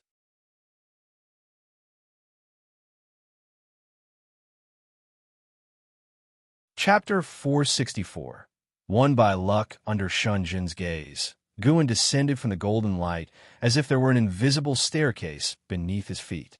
He walked so steadily, resembling a heavenly god descending to the mortal world. More and more disciples noticed Gu An's figure, and they all felt a surge of surprise and began to cheer. Master has returned. It's really Master. How come he's back so soon? Did the other party flee? It's unclear, but there was definitely a very terrifying pressure that came just now. I felt they had clashed. Nonsense. Our master is Sword Venerable Fudao. Think about it. Has Master ever not used an absolutely dominant stance to slay his enemies? The disciples chatted among themselves, attracting even more disciples to join the crowd. And Xin saw Gu An's figure, and her face bloomed with a smile. She immediately went over to take control of the situation to prevent the disciples from disturbing Gu and Zhu Luo, Sword Monarch, in front of 10,000 Sword Mountain, had witnessed the previous battle and now wore a face of disbelief. That was the Annihilation God Emperor, the most terrifying legend of the silent destruction domain. Such a terrifying being had no power to resist in the face of Guan. Moreover, he heard what the Annihilation God Emperor said. These two supreme beings were of the same realm. Suddenly, Zhu Luo Sword Monarch felt he couldn't be considered a genius anymore. Facing a free immortal now, he would find it difficult to obliterate the opponent with one move. He could battle a dozen free immortals, but to kill a free immortal would be difficult, even to say, as long as the free immortal wanted to escape, he could not stop them. Shun Xinzi and Nine-Finger Divine Lord, two great cultivators of Medicine Valley, now revered Gu and like ordinary disciples. Nine-Finger Divine Lord was the most emotional. He had once thought he was lowering himself to befriend Guan, but it turned out to be Gu and who had bent down. Thinking back on the chess games Guan had played with him, he felt Gu and had been giving him guidance. For a moment, Nine-Finger Divine Lord was lost in reminiscence. Those who had been close to Gu and were also recalling the past, as Gu An's demonstrated strength today shattered their previous perceptions. Shenzhen stepped back, watching Guan enter through the window. She stared dumbfounded at him, the golden light still not dispersed from his body. Guan smiled, the golden sunlight behind him dissipated, and the room returned to its normal state. He raised his hand and waved in front of Shenzhen, asking, "What are you thinking about?" Shenzhen snapped back to reality and hurriedly asked, "Is it over? Otherwise, what?" Do you think I just wanted to beg for mercy? Guan blinked and retorted. Shun Jun's beautiful eyes widened, and her breathing suddenly became hurried. You won. Yeah, fortunately victorious. Fortunate and so quick. When experts clash, the outcome often lies in an instant. I don't believe it. Then never mind. You were going to draw me. Why haven't you started? Can't you manage? How could I not? He'll draw you right now. Although they were bantering, Shun Jun was very excited. As soon as she finished speaking, she turned and went towards the desk. Guan turned, looking out the window. The dark clouds in the sky were dispersing, making the outside world grow increasingly brighter. Enjoy the years I have fought for you, Guan murmured to himself, and next, he needed to prepare for his breakthrough. He extended his divine thought to cover the mortal world, eliminating those heavenly demons that were still causing chaos. As for those that had fled, he couldn't be bothered to chase them. Once he reached 6 billion years of lifespan, he would advance. News of Gu An's return quickly spread to the Supreme Sect. As the natural disasters gradually subsided and the heavenly demons began to retreat, all beings across the lands understood that Sword Venerable Fudao had won. In the mountain god temple within the North Sea Mountains, Sage Xian Miao sat on the stone steps, looking up at the dispersing dark clouds, filled with emotion. Mountain god, Sword Venerable Fudao, so that's how it is he suddenly gained insight. Identity wasn't important. What mattered most was acting with the righteousness of the heavenly Tao for all living beings. He closed his eyes and continued his cultivation. With Sword Venerable Fudao being so formidable, he absolutely couldn't shame himself. After all, he was now somewhat like half a disciple of Sword Venerable Fudao. The clamor in the world continued to rise. Against the lively backdrop of the world, Guan chose to shut his door and not emerge. When the dark clouds that enveloped the world scattered, and the sun was also setting. Sunset and moonrise, when the morning sun rose, Guan quietly left early in the day. First, he went to Hidden Spirit Palace to harvest the ripe medicinal herbs, then had the deep-sea dragon carp sow new seeds. Guan lay on the rocking chair, admiring his attribute panel. Name, Guan lifespan, 1/145/6001, 319, 431 physique. Mixed element golden body cultivation level. Xian Yuan Zizai, Xian realm perfect 6 billion years of lifespan. I should be able to break through successfully, right? Last time I broke through, I only had a lifespan of 3 billion years. Guan began to contemplate which Taoist sorcery to enhance. He had experienced the thrill of annihilating enemies within the same realm in an instant, so he still needed to strengthen all aspects of his power. Of course, given a choice, he would still prefer to fight lower realms with a higher realm, try to avoid confronting powerhouses of the same realm as much as possible. After a while, the deep-sea dragon carp, having finished its tasks, came before Guan, looking at him hesitantly, as if wanting to say something but stopping itself. "Speak if you have something to say," said Guan with his eyes closed, his tone lazy. Taking a deep breath, the deep-sea dragon carp cautiously asked, "Master, was that your voice yesterday?" "What, you couldn't tell?" No, it's just that The deep-sea dragon carp suddenly became excited, speaking incoherently, unable to express its emotions. It could feel the terrifying presences of demon god Xianhuang and annihilation god Emperor, even within the Hidden Spirit Palace. Yesterday, it had felt despair too, hesitating whether to leave the dojo or not, but ultimately choosing to trust its master. It had hoped that the master would return to take it away. Yet unexpectedly, the master directly confronted the world-ending evil demon on behalf of all living beings. Although it could not witness the battle, hearing the conversation between Annihilation God Emperor and its master made it profoundly stirred. Cultivation should indeed be so radiant and awe-inspiring, standing tall and proud against the sky. The gaze of the deep-sea dragon carp toward Gu and was filled with fervor. Guan opened one eye and looked at him, feeling almost goosebumps. The deep-sea dragon carp seemed like a tender, pure-hearted beauty about to swallow him whole. How could he not be scared? Go cultivate right away. Your cultivation level is rising too slowly, Guin said sternly, and the deep-sea dragon carp snapped out of its trance, nodded subconsciously, then turned and left. But as it walked away, it kept looking back, while Guin tried hard not to watch. Staring at the deep-sea dragon carp for a long time, Guin realized that it was indeed pleasant to look at. No sooner had the thought entered his mind than Guin hastily dismissed it, continuing to ponder his plan to become stronger. An hour later, Guin left the hidden spirit palace and stepped into outer heaven. He was going to break through today. Having just slain a clone of the Annihilation God Emperor, the Annihilation God Emperor definitely could not arrive in a short time. Guin was not going to wait for him to arrive before breaking through. Moreover, the universe was already turbulent these past few days. Causing a commotion might not make others assume it was Sword Venerable Fudao at work. After all, Sword Venerable Fudao only wished to protect the great heavenly spirit land. Guin concealed his form, and even a Taoist hidden immortal would not be able to see him. He quickly flew into the silent destruction domain towards the spot he had previously selected for his breakthrough.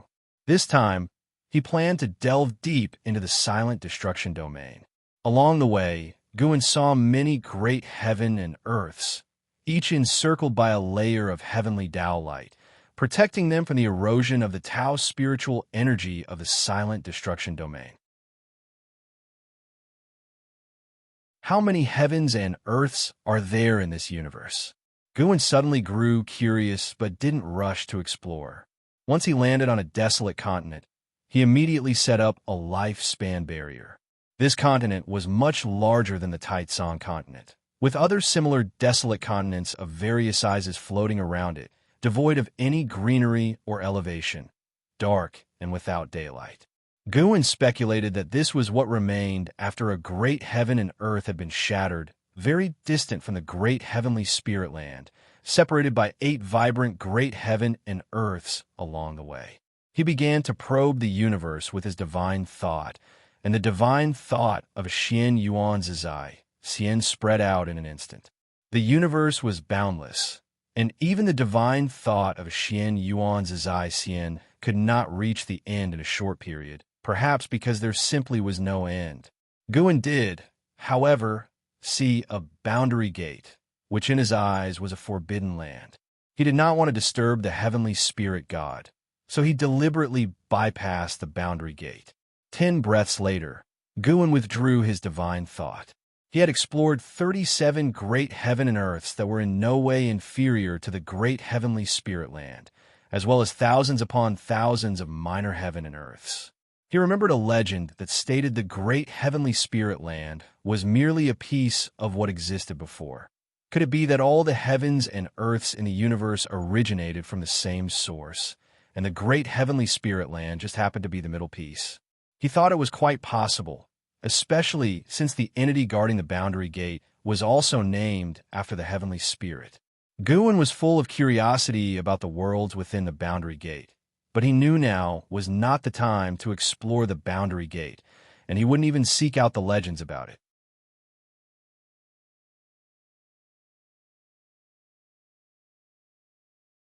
Chapter 465. The Breakthrough Begins. Guin withdrew his divine thought, and then sat cross-legged on the spot, summoning his attribute panel. First, enhance the physique. The last enhancement had cost 200 billion years of lifespan to succeed. How many billion years of lifespan would this time require? If it was too much, Guin would have to give up a comprehensive enhancement and focus on improving his cultivation level first. Let's start with 100 billion years of lifespan. Invest. Guin's gaze fixed on the mixed element golden body in the attribute panel, silently making his decision. Series of prompts started to appear, and he was already prepared for failure. It wasn't exactly failure, however, since it wasn't a tribulation crossing. Even without enhancement, the evolution of lifespan would still strengthen his physique. Thinking this, Guin felt quite relaxed. After all the prompts had appeared, the mixed element golden body did not advance. He continued to invest another 100 billion years of lifespan, watching the prompts quickly reappear. Still, there was no success in advancing. The third 100 billion years of lifespan was invested. After all the prompts had settled, Guin could only continue to invest another 100 billion years of lifespan. He started to feel the pressure, realizing that at this stage, a full-range enhancement seemed out of reach with just 60 billion years of lifespan. Fortunately, on the fourth investment of 100 billion years of lifespan, success was achieved, and the mixed element golden body advanced to the primordial chaos body. As the successful prompts appeared, the lifespan barrier began to take effect, voraciously devouring the Tao spiritual energy from the void. The majestic Tao spiritual energy surged into Gu An's body, causing his long hair to flutter. Guin looked at the lifespan barrier, observing the changes in the consumed lifespan numbers. Very quickly, thankfully, he had ample lifespan. After watching for a while, Guin closed his eyes, immersing himself in the transformation of the primordial chaos body. The void of the silent destruction domain began to erupt, with terrifying figures surging in the darkness and vast divine thoughts sweeping through the void. The influence of the lifespan barrier continued to expand, not in a circular spread, but by causing the void to be stripped of Tao spiritual energy. The desolate continent where Guin was located was just one of the affected areas. Although powerful presences flew over him, none had yet noticed the anomaly on this continent. After an ancient hour had passed, Guin finally completed his transformation into the primordial chaos body. During the transformation, he was not only absorbing Tao spiritual energy, but also absorbing the power of Tao. The primordial chaos body had an affinity with all Tao rules, allowing him from now on to comprehend any Tao much more easily. At the same time, he awakened the power of Ji.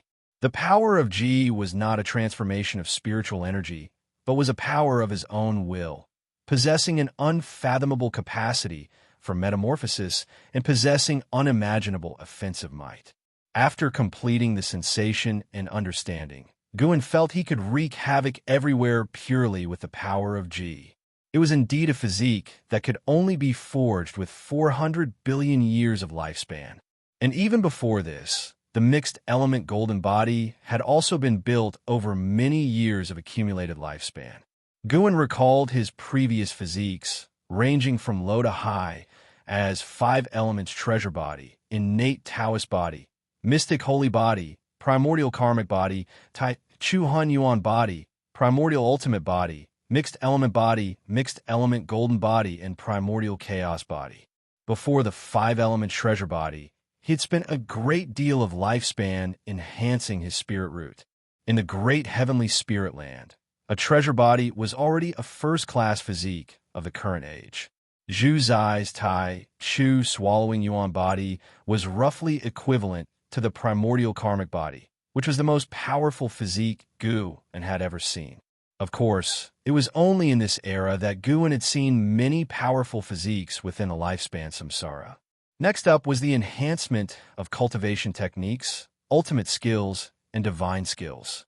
First came the Great Tao Unlimited Skill.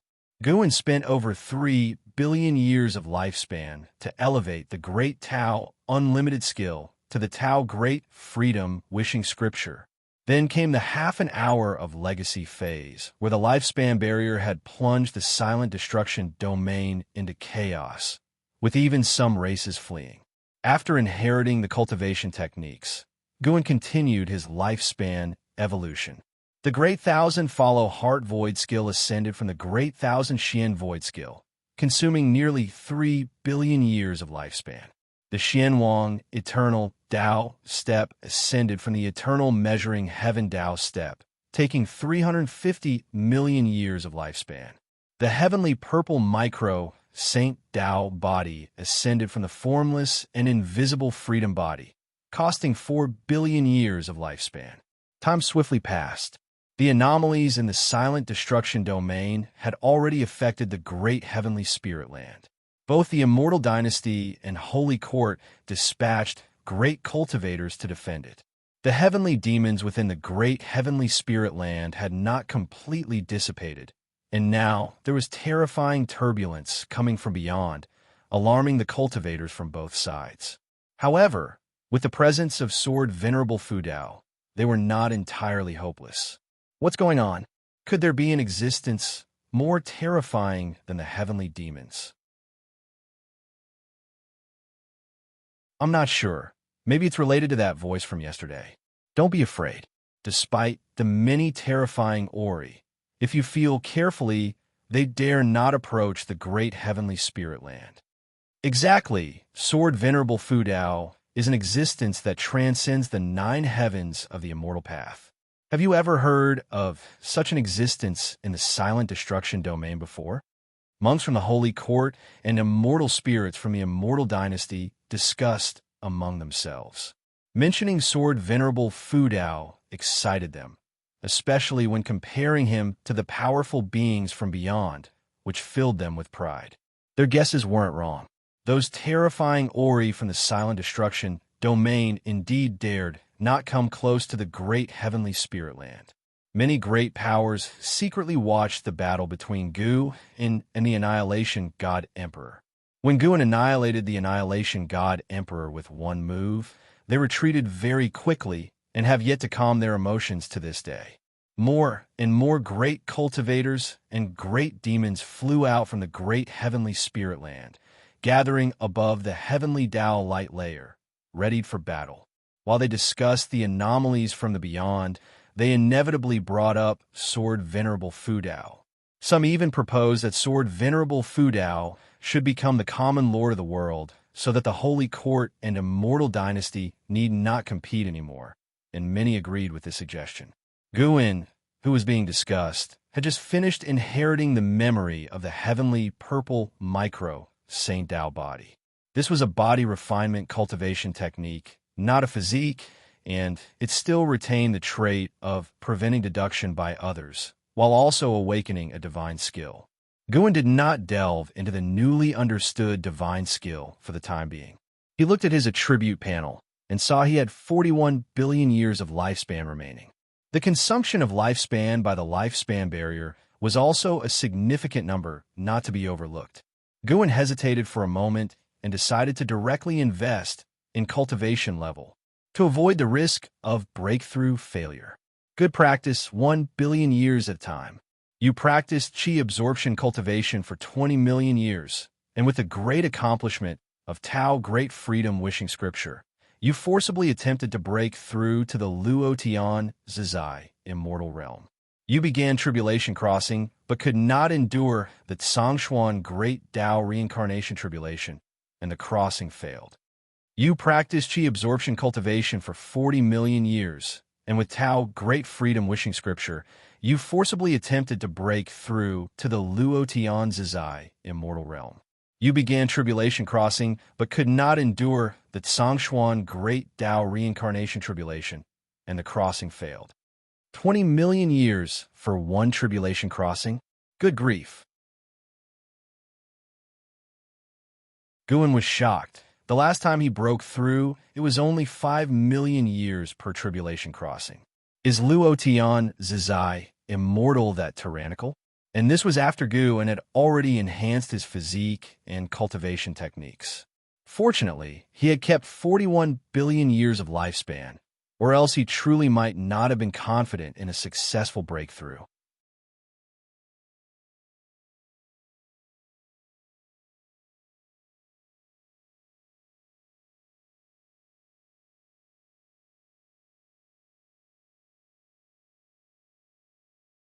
Zhu Luo, Sword Monarch, sat meditating atop a cliff, gazing up at the sky with a deeply furrowed brow.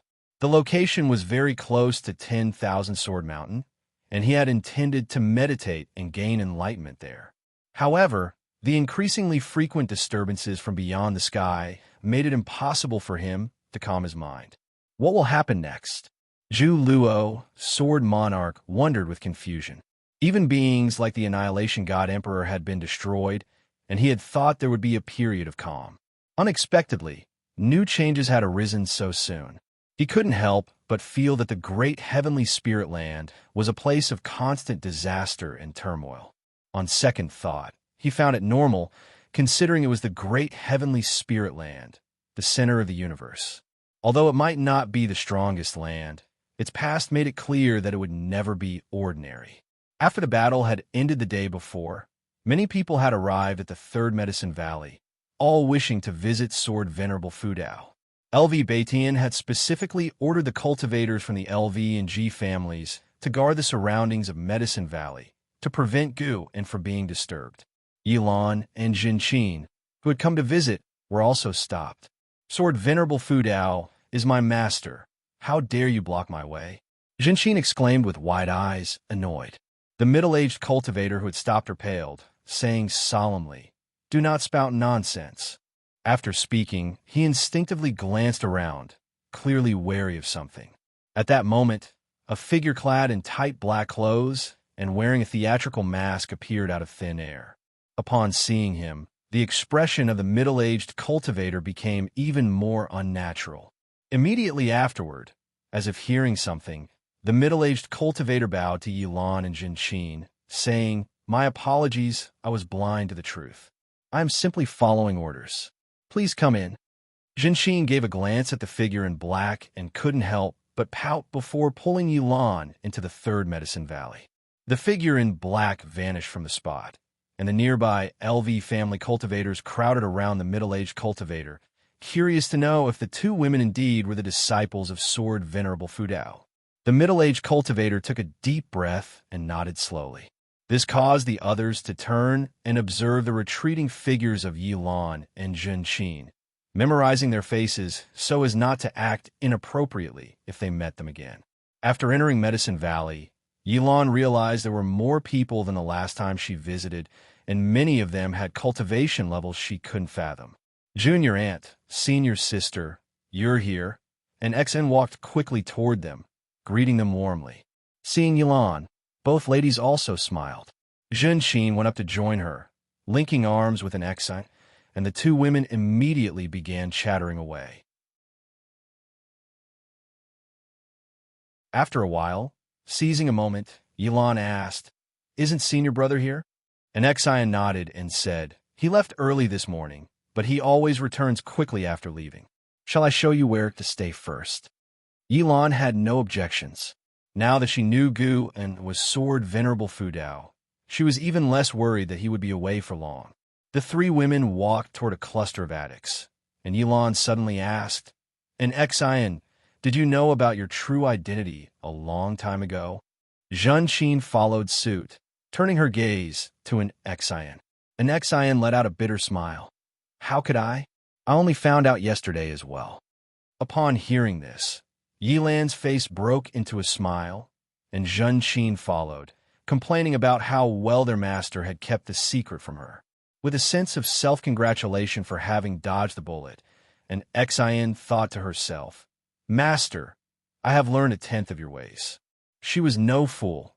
Yilan was clearly probing her, and she didn't want to start a conflict with her future mother-in-law.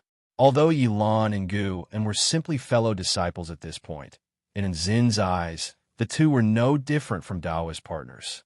The three women began to recall the past, marveling that Gu had kept such a deep secret. Jinqin was curious. Gu had come to the Supreme Sect at a very young age, having been born into the Ji family. Had he disguised himself as an infant? And Xian brought up the topic of reincarnation tribulation, saying she had heard from a senior that once one's realm reached a certain level, they could enter reincarnation and be reborn, yet still be able to wield the power of their past life, which enlightened the two women. They began to discuss the concept of reincarnation tribulation. Elsewhere, Long Qing approached Blood Prison Great Saint, who had transformed into a human shape. After transforming, Blood Prison Great Saint had not secluded himself in a room. Instead, he continued his vigilant watch at the foot of Gu A&S building. At that moment, Blood Prison Great Saint was practicing a certain divine skill, his palms concentrating blood chi. Combined with his white hair and horns, he looked fierce and sinister. "Brother Nyo, how about match?" Long Qing chuckled. Now that the heavenly demons had started to disperse, the strange feelings that had plagued his heart had vanished, and he was free to live his life. Blood Prison Great Saint opened an eye, ready to refuse, when suddenly he saw something which made a proud smile spread across his face. "You want to challenge me? You might as well challenge your senior brother first." "My senior brother?" Long Qing was surprised and instinctively turned, following Blood Prison Great Saint's gaze toward the entrance of Medicine Valley. There he saw a figure approaching, a handsome man dressed in silver chainmail and a white robe, whose sharp aura could not be concealed.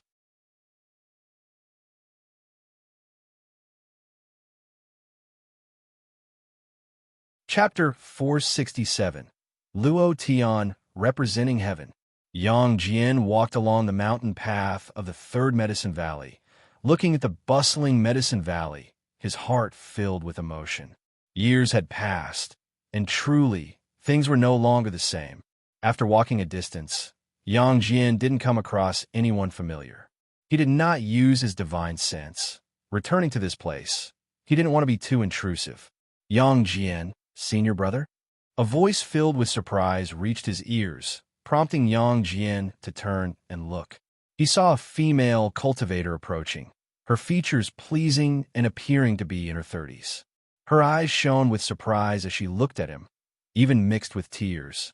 Yang Jian looked at her, finding her somewhat familiar, yet he couldn't recall who she actually was. Countless years are so long, to say nothing of his journey into the reincarnation vortex, experiencing many lives. In his eyes, the time that had passed was far more than just a few hundred years.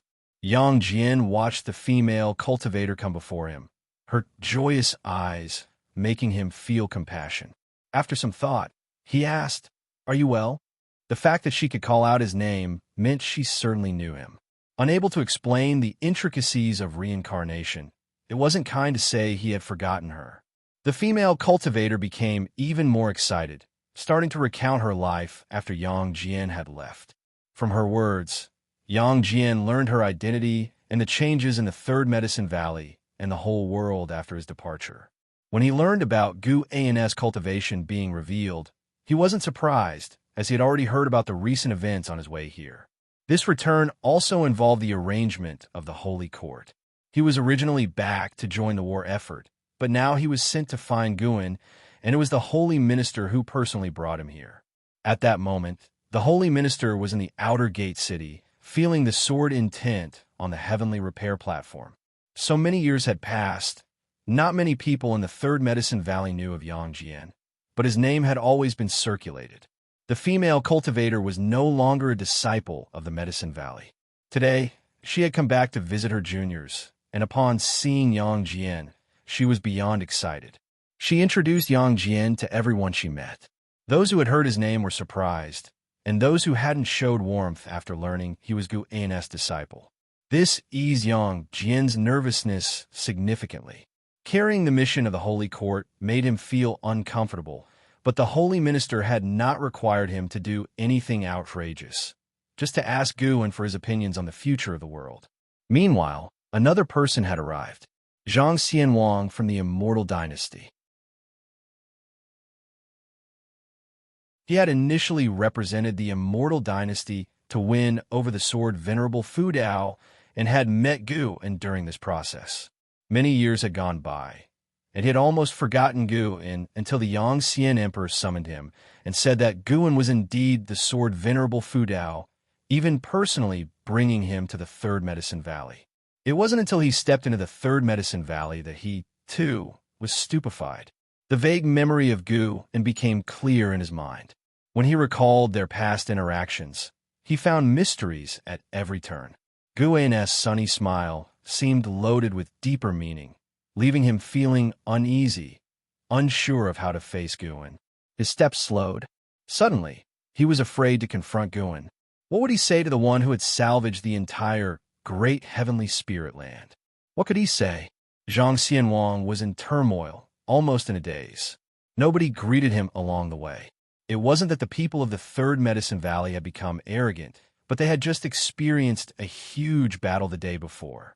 Everyone was still excited and emotional, which couldn't settle down, plus Yang Jian was attracting a lot of attention. Suddenly, slap!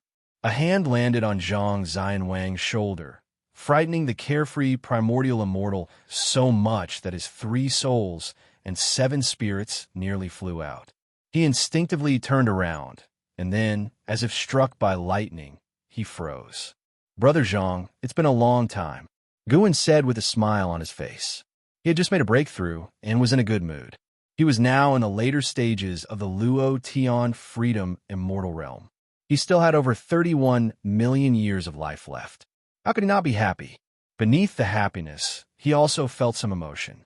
Just breaking through in cultivation level cost him 450 million years of his lifespan. The next time he broke through a great realm, he would need to prepare 10 billion years of life and could unlock new abilities. As Guan pondered these thoughts, he asked with a smile, "Brother Zhang, what's wrong? Don't remember me?" He could see through Zhang Xianwang's purpose at a glance, and he could see all of the carefree primordial immortal's fate, even hearing Zhang Xianwang's inner voice. This was the power of a Luo Tian free immortal, able to merge into the heaven and earth rules, integrating will with heaven and earth, and thus knowing everything within heaven and earth. In a sense, Guan could become the sky of the great heavenly spirit land. Zhang Xianwang came back to his senses, answering in a fluster. "How could I forget you, no? Forget you, huh? What's the matter? Don't consider me a friend. What's all this, you? I don't like to hear it," Guan said with a stern eye. He wasn't pretending on purpose, had always had a good impression of Zhang Xianwang. When they first met, Zhang Xianwang didn't know his cultivation realm. For the carefree primordial immortal to be so high above and still be friendly with cultivators from the mortal realm proved that Zhang Xianwang wasn't as arrogant as most in the immortal path. Even now, as the Luotian Zizai immortal, Guan still liked the life of ordinary people. He didn't want to become an aloof and indifferent god. He wanted to continue being human. Of course, these were his current thoughts. He couldn't say if they would change in the future, but he hoped to live his life freely. Zhang Xianwang suddenly didn't know how to respond. Guan grabbed his arm and started pulling him towards his attic. Zhang Xianwang dared not resist, but he was very pleasantly surprised. Gu An's attitude relieved much of his pressure. He looked at Gu An's profile and thought him truly remarkable, possessing cultivation far exceeding that of his majesty. Yet he could lower his stature to befriend and discuss the Tao with those of lower realms. It seemed to Zhang Xianwang that what Guan said to that mysterious being was true. He really possessed a heart that understood all beings. Suddenly, Medicine Valley erupted in thunderous cheers, for someone had spotted Gu An's return. The disciples surged towards him like a tide. Quite presumptuous. That's what Zhang Xianwang thought. He guessed Guan would scold the disciples for their lack of manners. However, what happened next astounded him. Guan didn't scold them. Instead, he greeted them with a smile. As they were surrounded by the disciples, he greeted each one, answering their inquiries. Looking at the smile on Gu An's face, Zhang Xianwang felt he was just a common man, yet there was something about him that was admirable. True strength wasn't about domination. It was the ability to embrace everything. Zhang Xianwang suddenly felt this trip hadn't been a waste. Although he hadn't yet ascertained Gu An's views on the world, he had already gained something. He had never been an arrogant person. It was the honor of the immortal dynasty that compelled him, often forcing him to adopt a haughty attitude. "Master," Yang Jian squeezed through the crowd, looking at Guan with excitement. Guan smiled and said, "Jinner, it's been a long time. Come to my house and let's talk." Upon hearing this, Yang Jian was even happier as all his worries melted away. So Guan, along with Zhang Xianwang and Yang Jian, moved forward, greeting the disciples and friends along the way.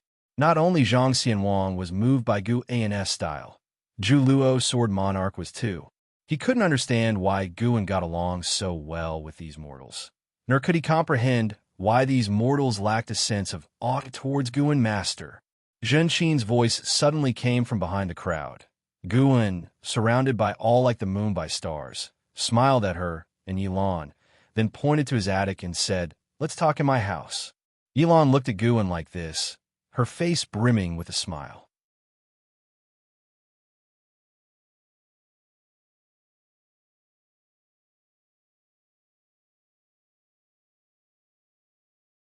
Chapter 468, facing the heavenly Tao Gu and finished speaking, and his gaze began to sweep over Yang Jian and Zhang Xianwang, causing the atmosphere in the room to drop to a freezing point. Just having taken a seat, Zhen Qin was also stunned silent, not daring to breathe too loudly. Now, she truly believed that her master was Sword Venerable Fudao. This aura was too terrifying.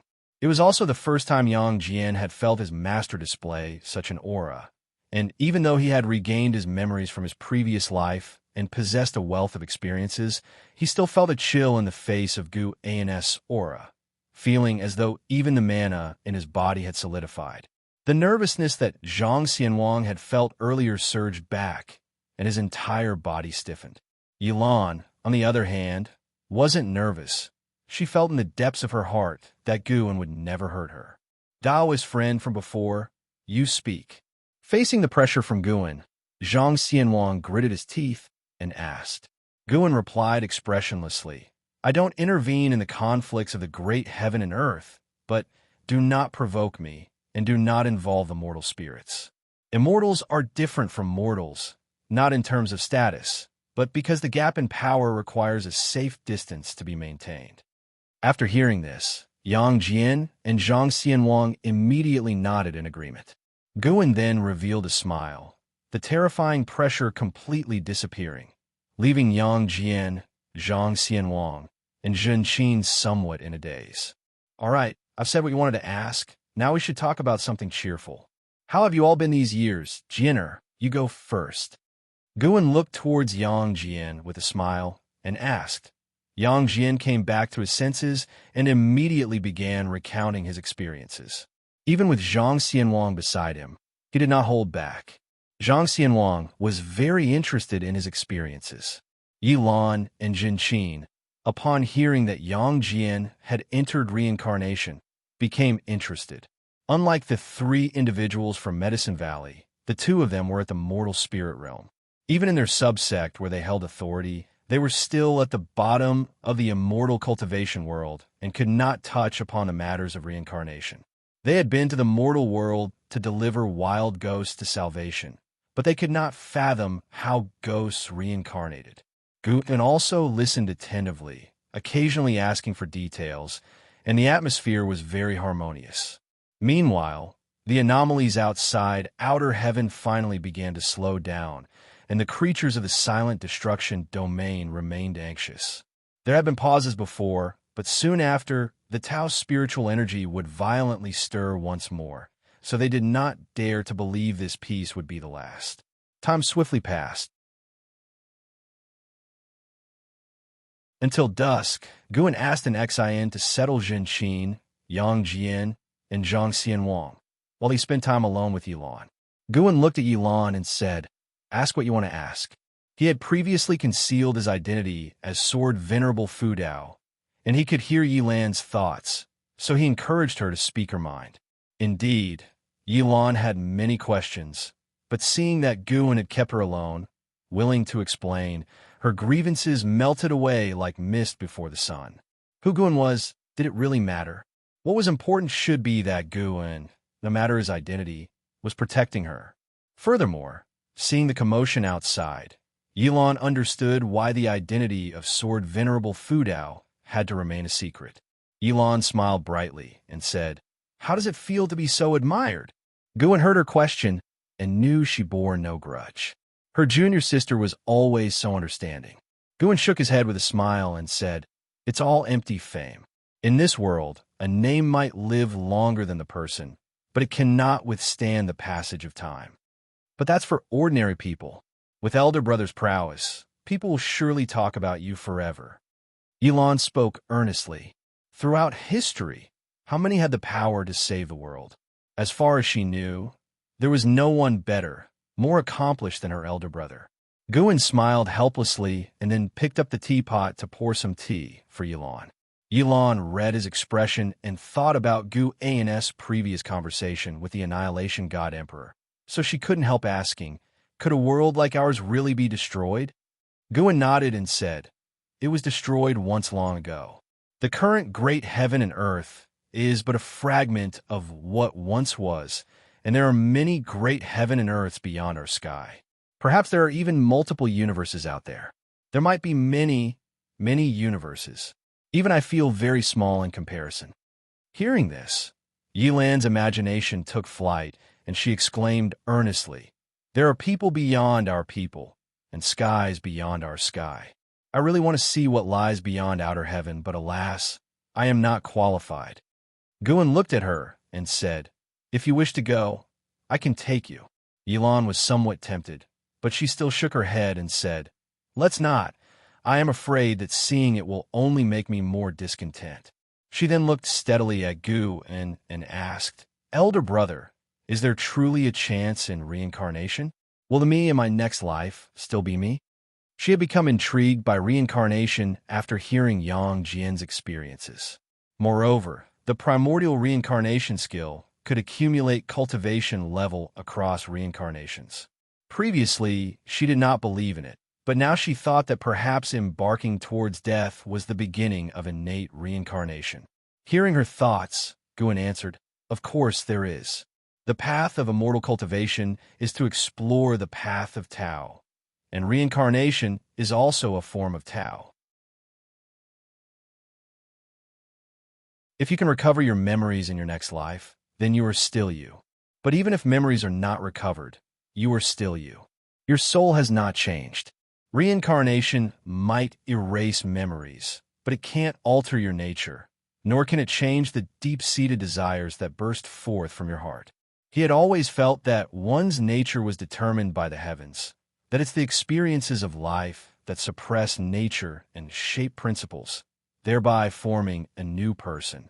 Like in his previous life, he understood many truths, but he found it hard to control his own will and desires. Even now, though he was strong, many thoughts sprouted in his mind, thoughts that sometimes conflicted with his understanding of the path. Cultivation is about cultivating the heart, for by cultivating the heart, one can control their nature. Yilan revealed a smile and said, I also want to reincarnate, and I don't know whether in the next life my senior brother will still find me. Up to now, she no longer doubted Guin's abilities. She believed that to Guin reincarnation was just an ordinary matter. Guin raised an eyebrow and said, of course he'll find you. He'll tie you to my side, trap you lifetime after lifetime. Are you afraid? That's great. I just fear you wouldn't want me anymore.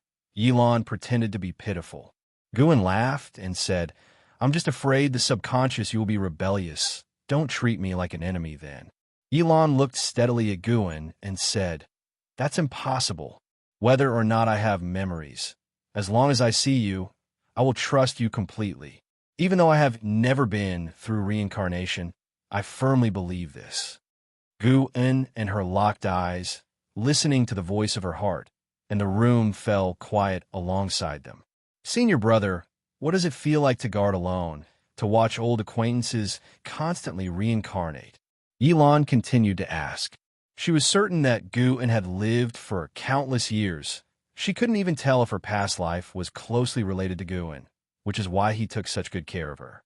Guin looked out the window and said, you see the leaves falling from that tree and new shoots growing. What do you feel?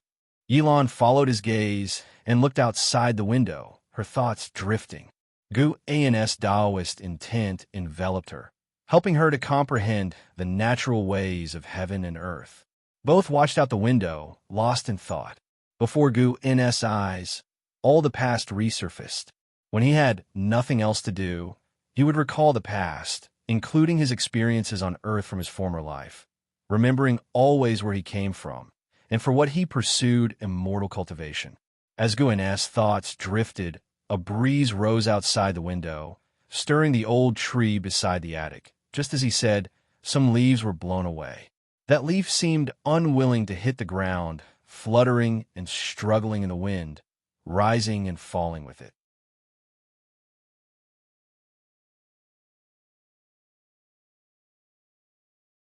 His gaze shifted toward the outer heaven.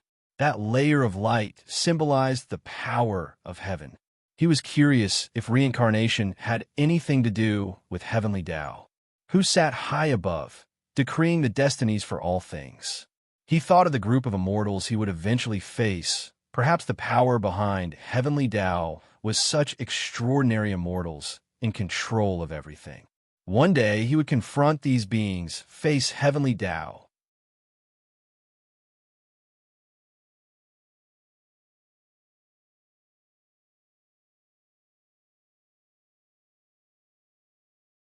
Originally, Enzin's maximum lifespan had not been high, just like Yilan and Zhenqin, rather ordinary. But as her realm continuously improved, cultivating the same primordial reincarnation skill, the extreme lifespan brought about by her release cultivation level was increasing. Guin could not see through her talent either, but she was indeed improving. As long as she stepped into the Nirvana realm, she could break through her limits and not be suppressed by extreme lifespan for a long time. Now thinking about it, when and how Enzin's hometown was attacked by demons, and only the two of them survived, perhaps it wasn't just Enhao's strong chi fortune. Enzin's chi fortune was also not simple. It's just that she had not revealed her talent as quickly as Enhao. I've already been trying hard, but increasing cultivation in Mayana realm from the 8th to the 9th floor is very difficult. Give me some more time. An Xian shook Gu An's arm coquettishly. Guin just tapped her lightly and did not scold her. Keep up your current endeavor. Perhaps you really could surpass Hauer and Jenner. Guin whispered softly, laughing, which immediately excited Xian. With the master saying this, she really held hope of surpassing them. In fact, over these years, she had felt the changes in herself, and this transformation made her increasingly confident. Of course, she felt that all such transformations were gifts from her master. The master and disciple continued chatting this way as they headed back to the valley. None of the disciples dared to disturb Guin along the way, as they all knew of Yilan's death. 420 years had passed, and 7 to 8 out of 10 disciples in the valley had changed. The current disciples had initially entered the valley watching Yilan cultivate beside Guin, and in their hearts, Yilan was not just an uncle master, but more like a mistress. When Guin passed by 10,000 Sword Mountain, he turned around and walked toward the figure at the foot of the mountain. Seeing this, an Xian did not follow but waited in place. Zhu Luo, Sword Monarch, stood in front of the stele, eyes closed, as if perceiving something. Guin came beside him and asked, "Did you feel it too?" Zhu Luo, Sword Monarch, opened his eyes and turned to pay his respects, his expression solemn. "I have seen that power before. They have invaded the universe many times." Guin looked up at the sky. "Do you think their arrival is related to that divine emperor?" Zhu Luo, Sword Monarch, frowned. He felt that Guin was testing him. With Gu An's cultivation level, his understanding of the universe definitely surpassed his own. Having spent several hundred years in the Third Medicine Valley, he had gained deep insights and felt that the shackles of a higher realm were loosening. He credited this to Gu An's dojo, so he pondered every word from Guin carefully. Perhaps, after all, your battle with him was too shocking.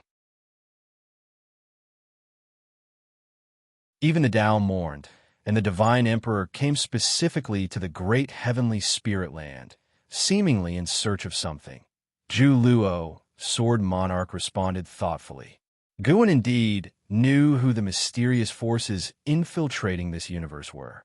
Battle Court, founded by Long Zhan, but no longer dominated by the Dragon Clan. The Annihilation God Emperor specifically came looking for Long Qing. Guin didn't believe there was no connection to Battle Court. He had annihilated the Annihilation God Emperor's incarnation, and naturally, the Annihilation God Emperor would react, which took more than 400 years, a relatively slow response. It is worth mentioning that Battle Court had crossed the boundary gate, and Guin was curious why the Heavenly Spirit God did not stop them. This group from Battle Court had high cultivation levels, Their leader was none other than the Taoist hidden immortal in his perfect form, and the weakest among them also possessed the cultivation of divine, thought true immortal. They were roaming the silent destruction domain, far from the great heavenly spirit land, seemingly preparing to invade other great heaven and earth's first. Zhu Luo, Sword Monarch, took a deep breath and cautiously said, "Senior, if you are the Sword Dao Saint Ancestor, please instruct us. I will summon Da Hong Sword Heaven to assist you in combating them." Sword Dao Saint Ancestor. That was Gu An's identity within the lifespan samsara and also Yang Xian's most prominent title. Guan replied, "What Sword Dao Saint Ancestor? You're thinking too much. I've just been to the Sword Dao River and mastered quite a few Sword Daos." "Is that so?" Zhu Luo Sword Monarch didn't believe it. He too had visited the Sword Dao River. Yet why couldn't he learn the Holy Heart Sword Dao? He always believed his talent was not lacking. It was just that the Holy Heart Sword Dao rejected him. Guan patted his shoulder. "Once you surpass the free immortal realm, you will see through everything." With that, Guan turned and left. Zhu Luo Sword Monarch had stayed in the Third Medicine Valley for many years, occasionally mentoring disciples. He had helped produce numerous Sword Dao geniuses for the Third Medicine Valley, and it was for this reason that Guan was willing to mentor him. He had already experienced the reincarnation tribulation and reached the 9th layer of the free immortal realm, just one step away from a breakthrough. Every time he saw Zhu Luo Sword Monarch, Guan would be reminded of Yang Pingon. That kid was equally arrogant, even daring to challenge his master. Guan felt that Yang Pingon was still alive. After reaching the Luotian Freedom Immortal Realm, his causality deduction abilities transformed, allowing him to glimpse the chi fortune of Da Hong Sword Heaven through Zhu Luo Sword Monarchs. In that vast chi fortune, a figure was meditating in the deepest part, his Dao level unfathomable. Guan couldn't directly determine that person's cultivation level, but from a figure, he felt it was very likely Yang Pingon. Zhu Luo, Sword Monarch, paid his respects to Gu An's departing figure, pondering thoughtfully. He always felt that Guan didn't take the battle court seriously.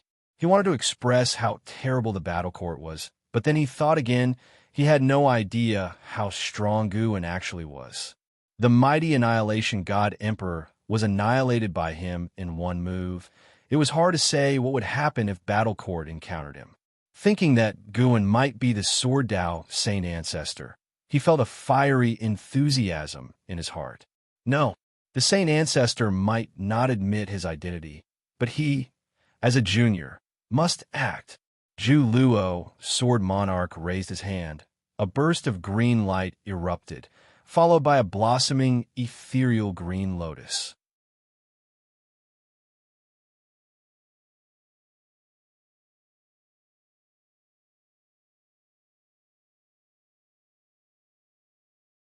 In fact, when he was a bull, he felt that everyone was mocking him. To him, even their smiles seemed offensive. Li Ya's gaze settled on the blood-prisoned great saint, scrutinizing him closely. Then, with a dramatic change in his expression, without saying another word, he raised his right hand, summoning the divine exotic city, which quickly enlarged and hung high in the sky. Longqing also looked up, his mouth agape, astonished by the divine exotic city. His own chi strength was already formidable, but as someone who spent most of his time in the Supreme Sect, he rarely saw such supreme treasures. Li fixated on the blood-prisoned great saint, asking in a heavy voice, "What are you doing here?" The past blood-prisoned great saint had been extremely violent, and although his appearance hadn't changed now, his demeanor was worlds apart, which was why Leah had not recognized him immediately.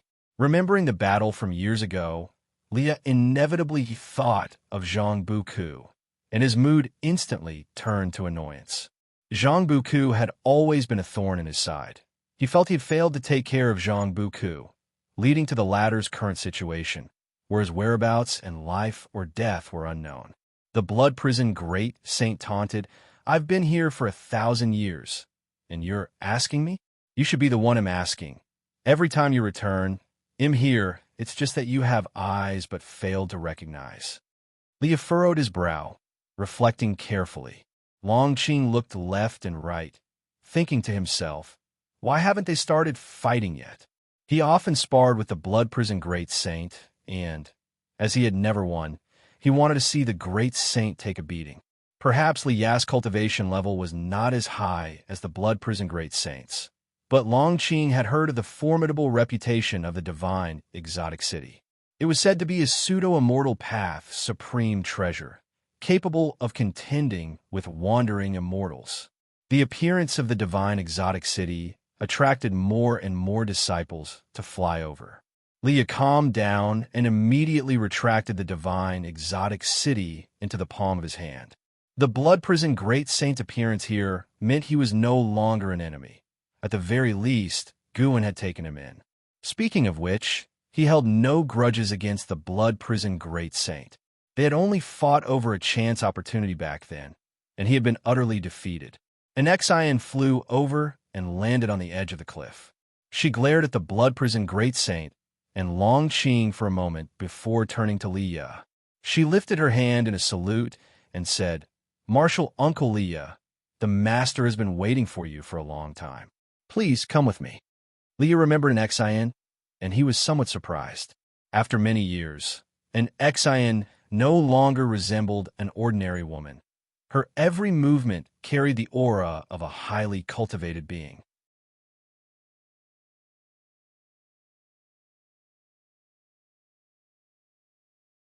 Of course, it's also possible that the descendants of the Long family are hidden in the great heavenly spirit land, but that is an existence not even the divine emperor's incarnations can defeat. We cannot rashly proceed. The golden-armored man narrowed his eyes and huffed. A mere incarnation of the silent annihilation god emperor is just a Taoist hidden immortal, and even his physical body hasn't reached the true state of a Taoist hidden immortal. The woman in black didn't respond further. The man in golden armor lifted his hand, and the big tripod behind him trembled violently as dragon roars issued forth. In an instant, the sky twisted violently, and the land below began to shatter. Rocks and corpses flew into the air as countless beings started to cry out, the entire great heaven and earth plunging into chaos. Once I have devoured 100 great heaven and earths, I will be able to unlock the path of war. Then it won't matter where the Long family is hiding or whether Sword Venerable Fudao is connected to them. The battle court will destroy all who stand in the way, making our enemies suffer eternal damnation. The man in golden armor murmured to himself, as if speaking to his own heart. Clouds of thunder were sucked into the mouth of the big tripod, and everything in sight, stones, corpses, living beings, was pulled toward the golden big tripod, the view filled with despair and chaos. This big tripod was devouring great heaven and earth. The man in golden armor and the woman in black stood motionless before the big tripod, indifferent to the cries and death of the creatures below, awaiting the collapse and annihilation of the realm. All of a sudden, the man in golden armor sensed something. His gaze sharpened, and he turned his head slightly as a blade of sword chi tore through the space, zipping past him. He reached out and grabbed the sword chi, then frowned in surprise, scanning his surroundings. You're tuning in to the Romance Rendezvous YouTube channel. We're so grateful for your support, and don't forget to subscribe to join us on this incredible journey through captivating stories. Your generosity through donations truly makes a world of difference, as it's the primary source of revenue that allows me to expand and enhance this channel for you. Thank you from the bottom of my heart for being a part of this adventure.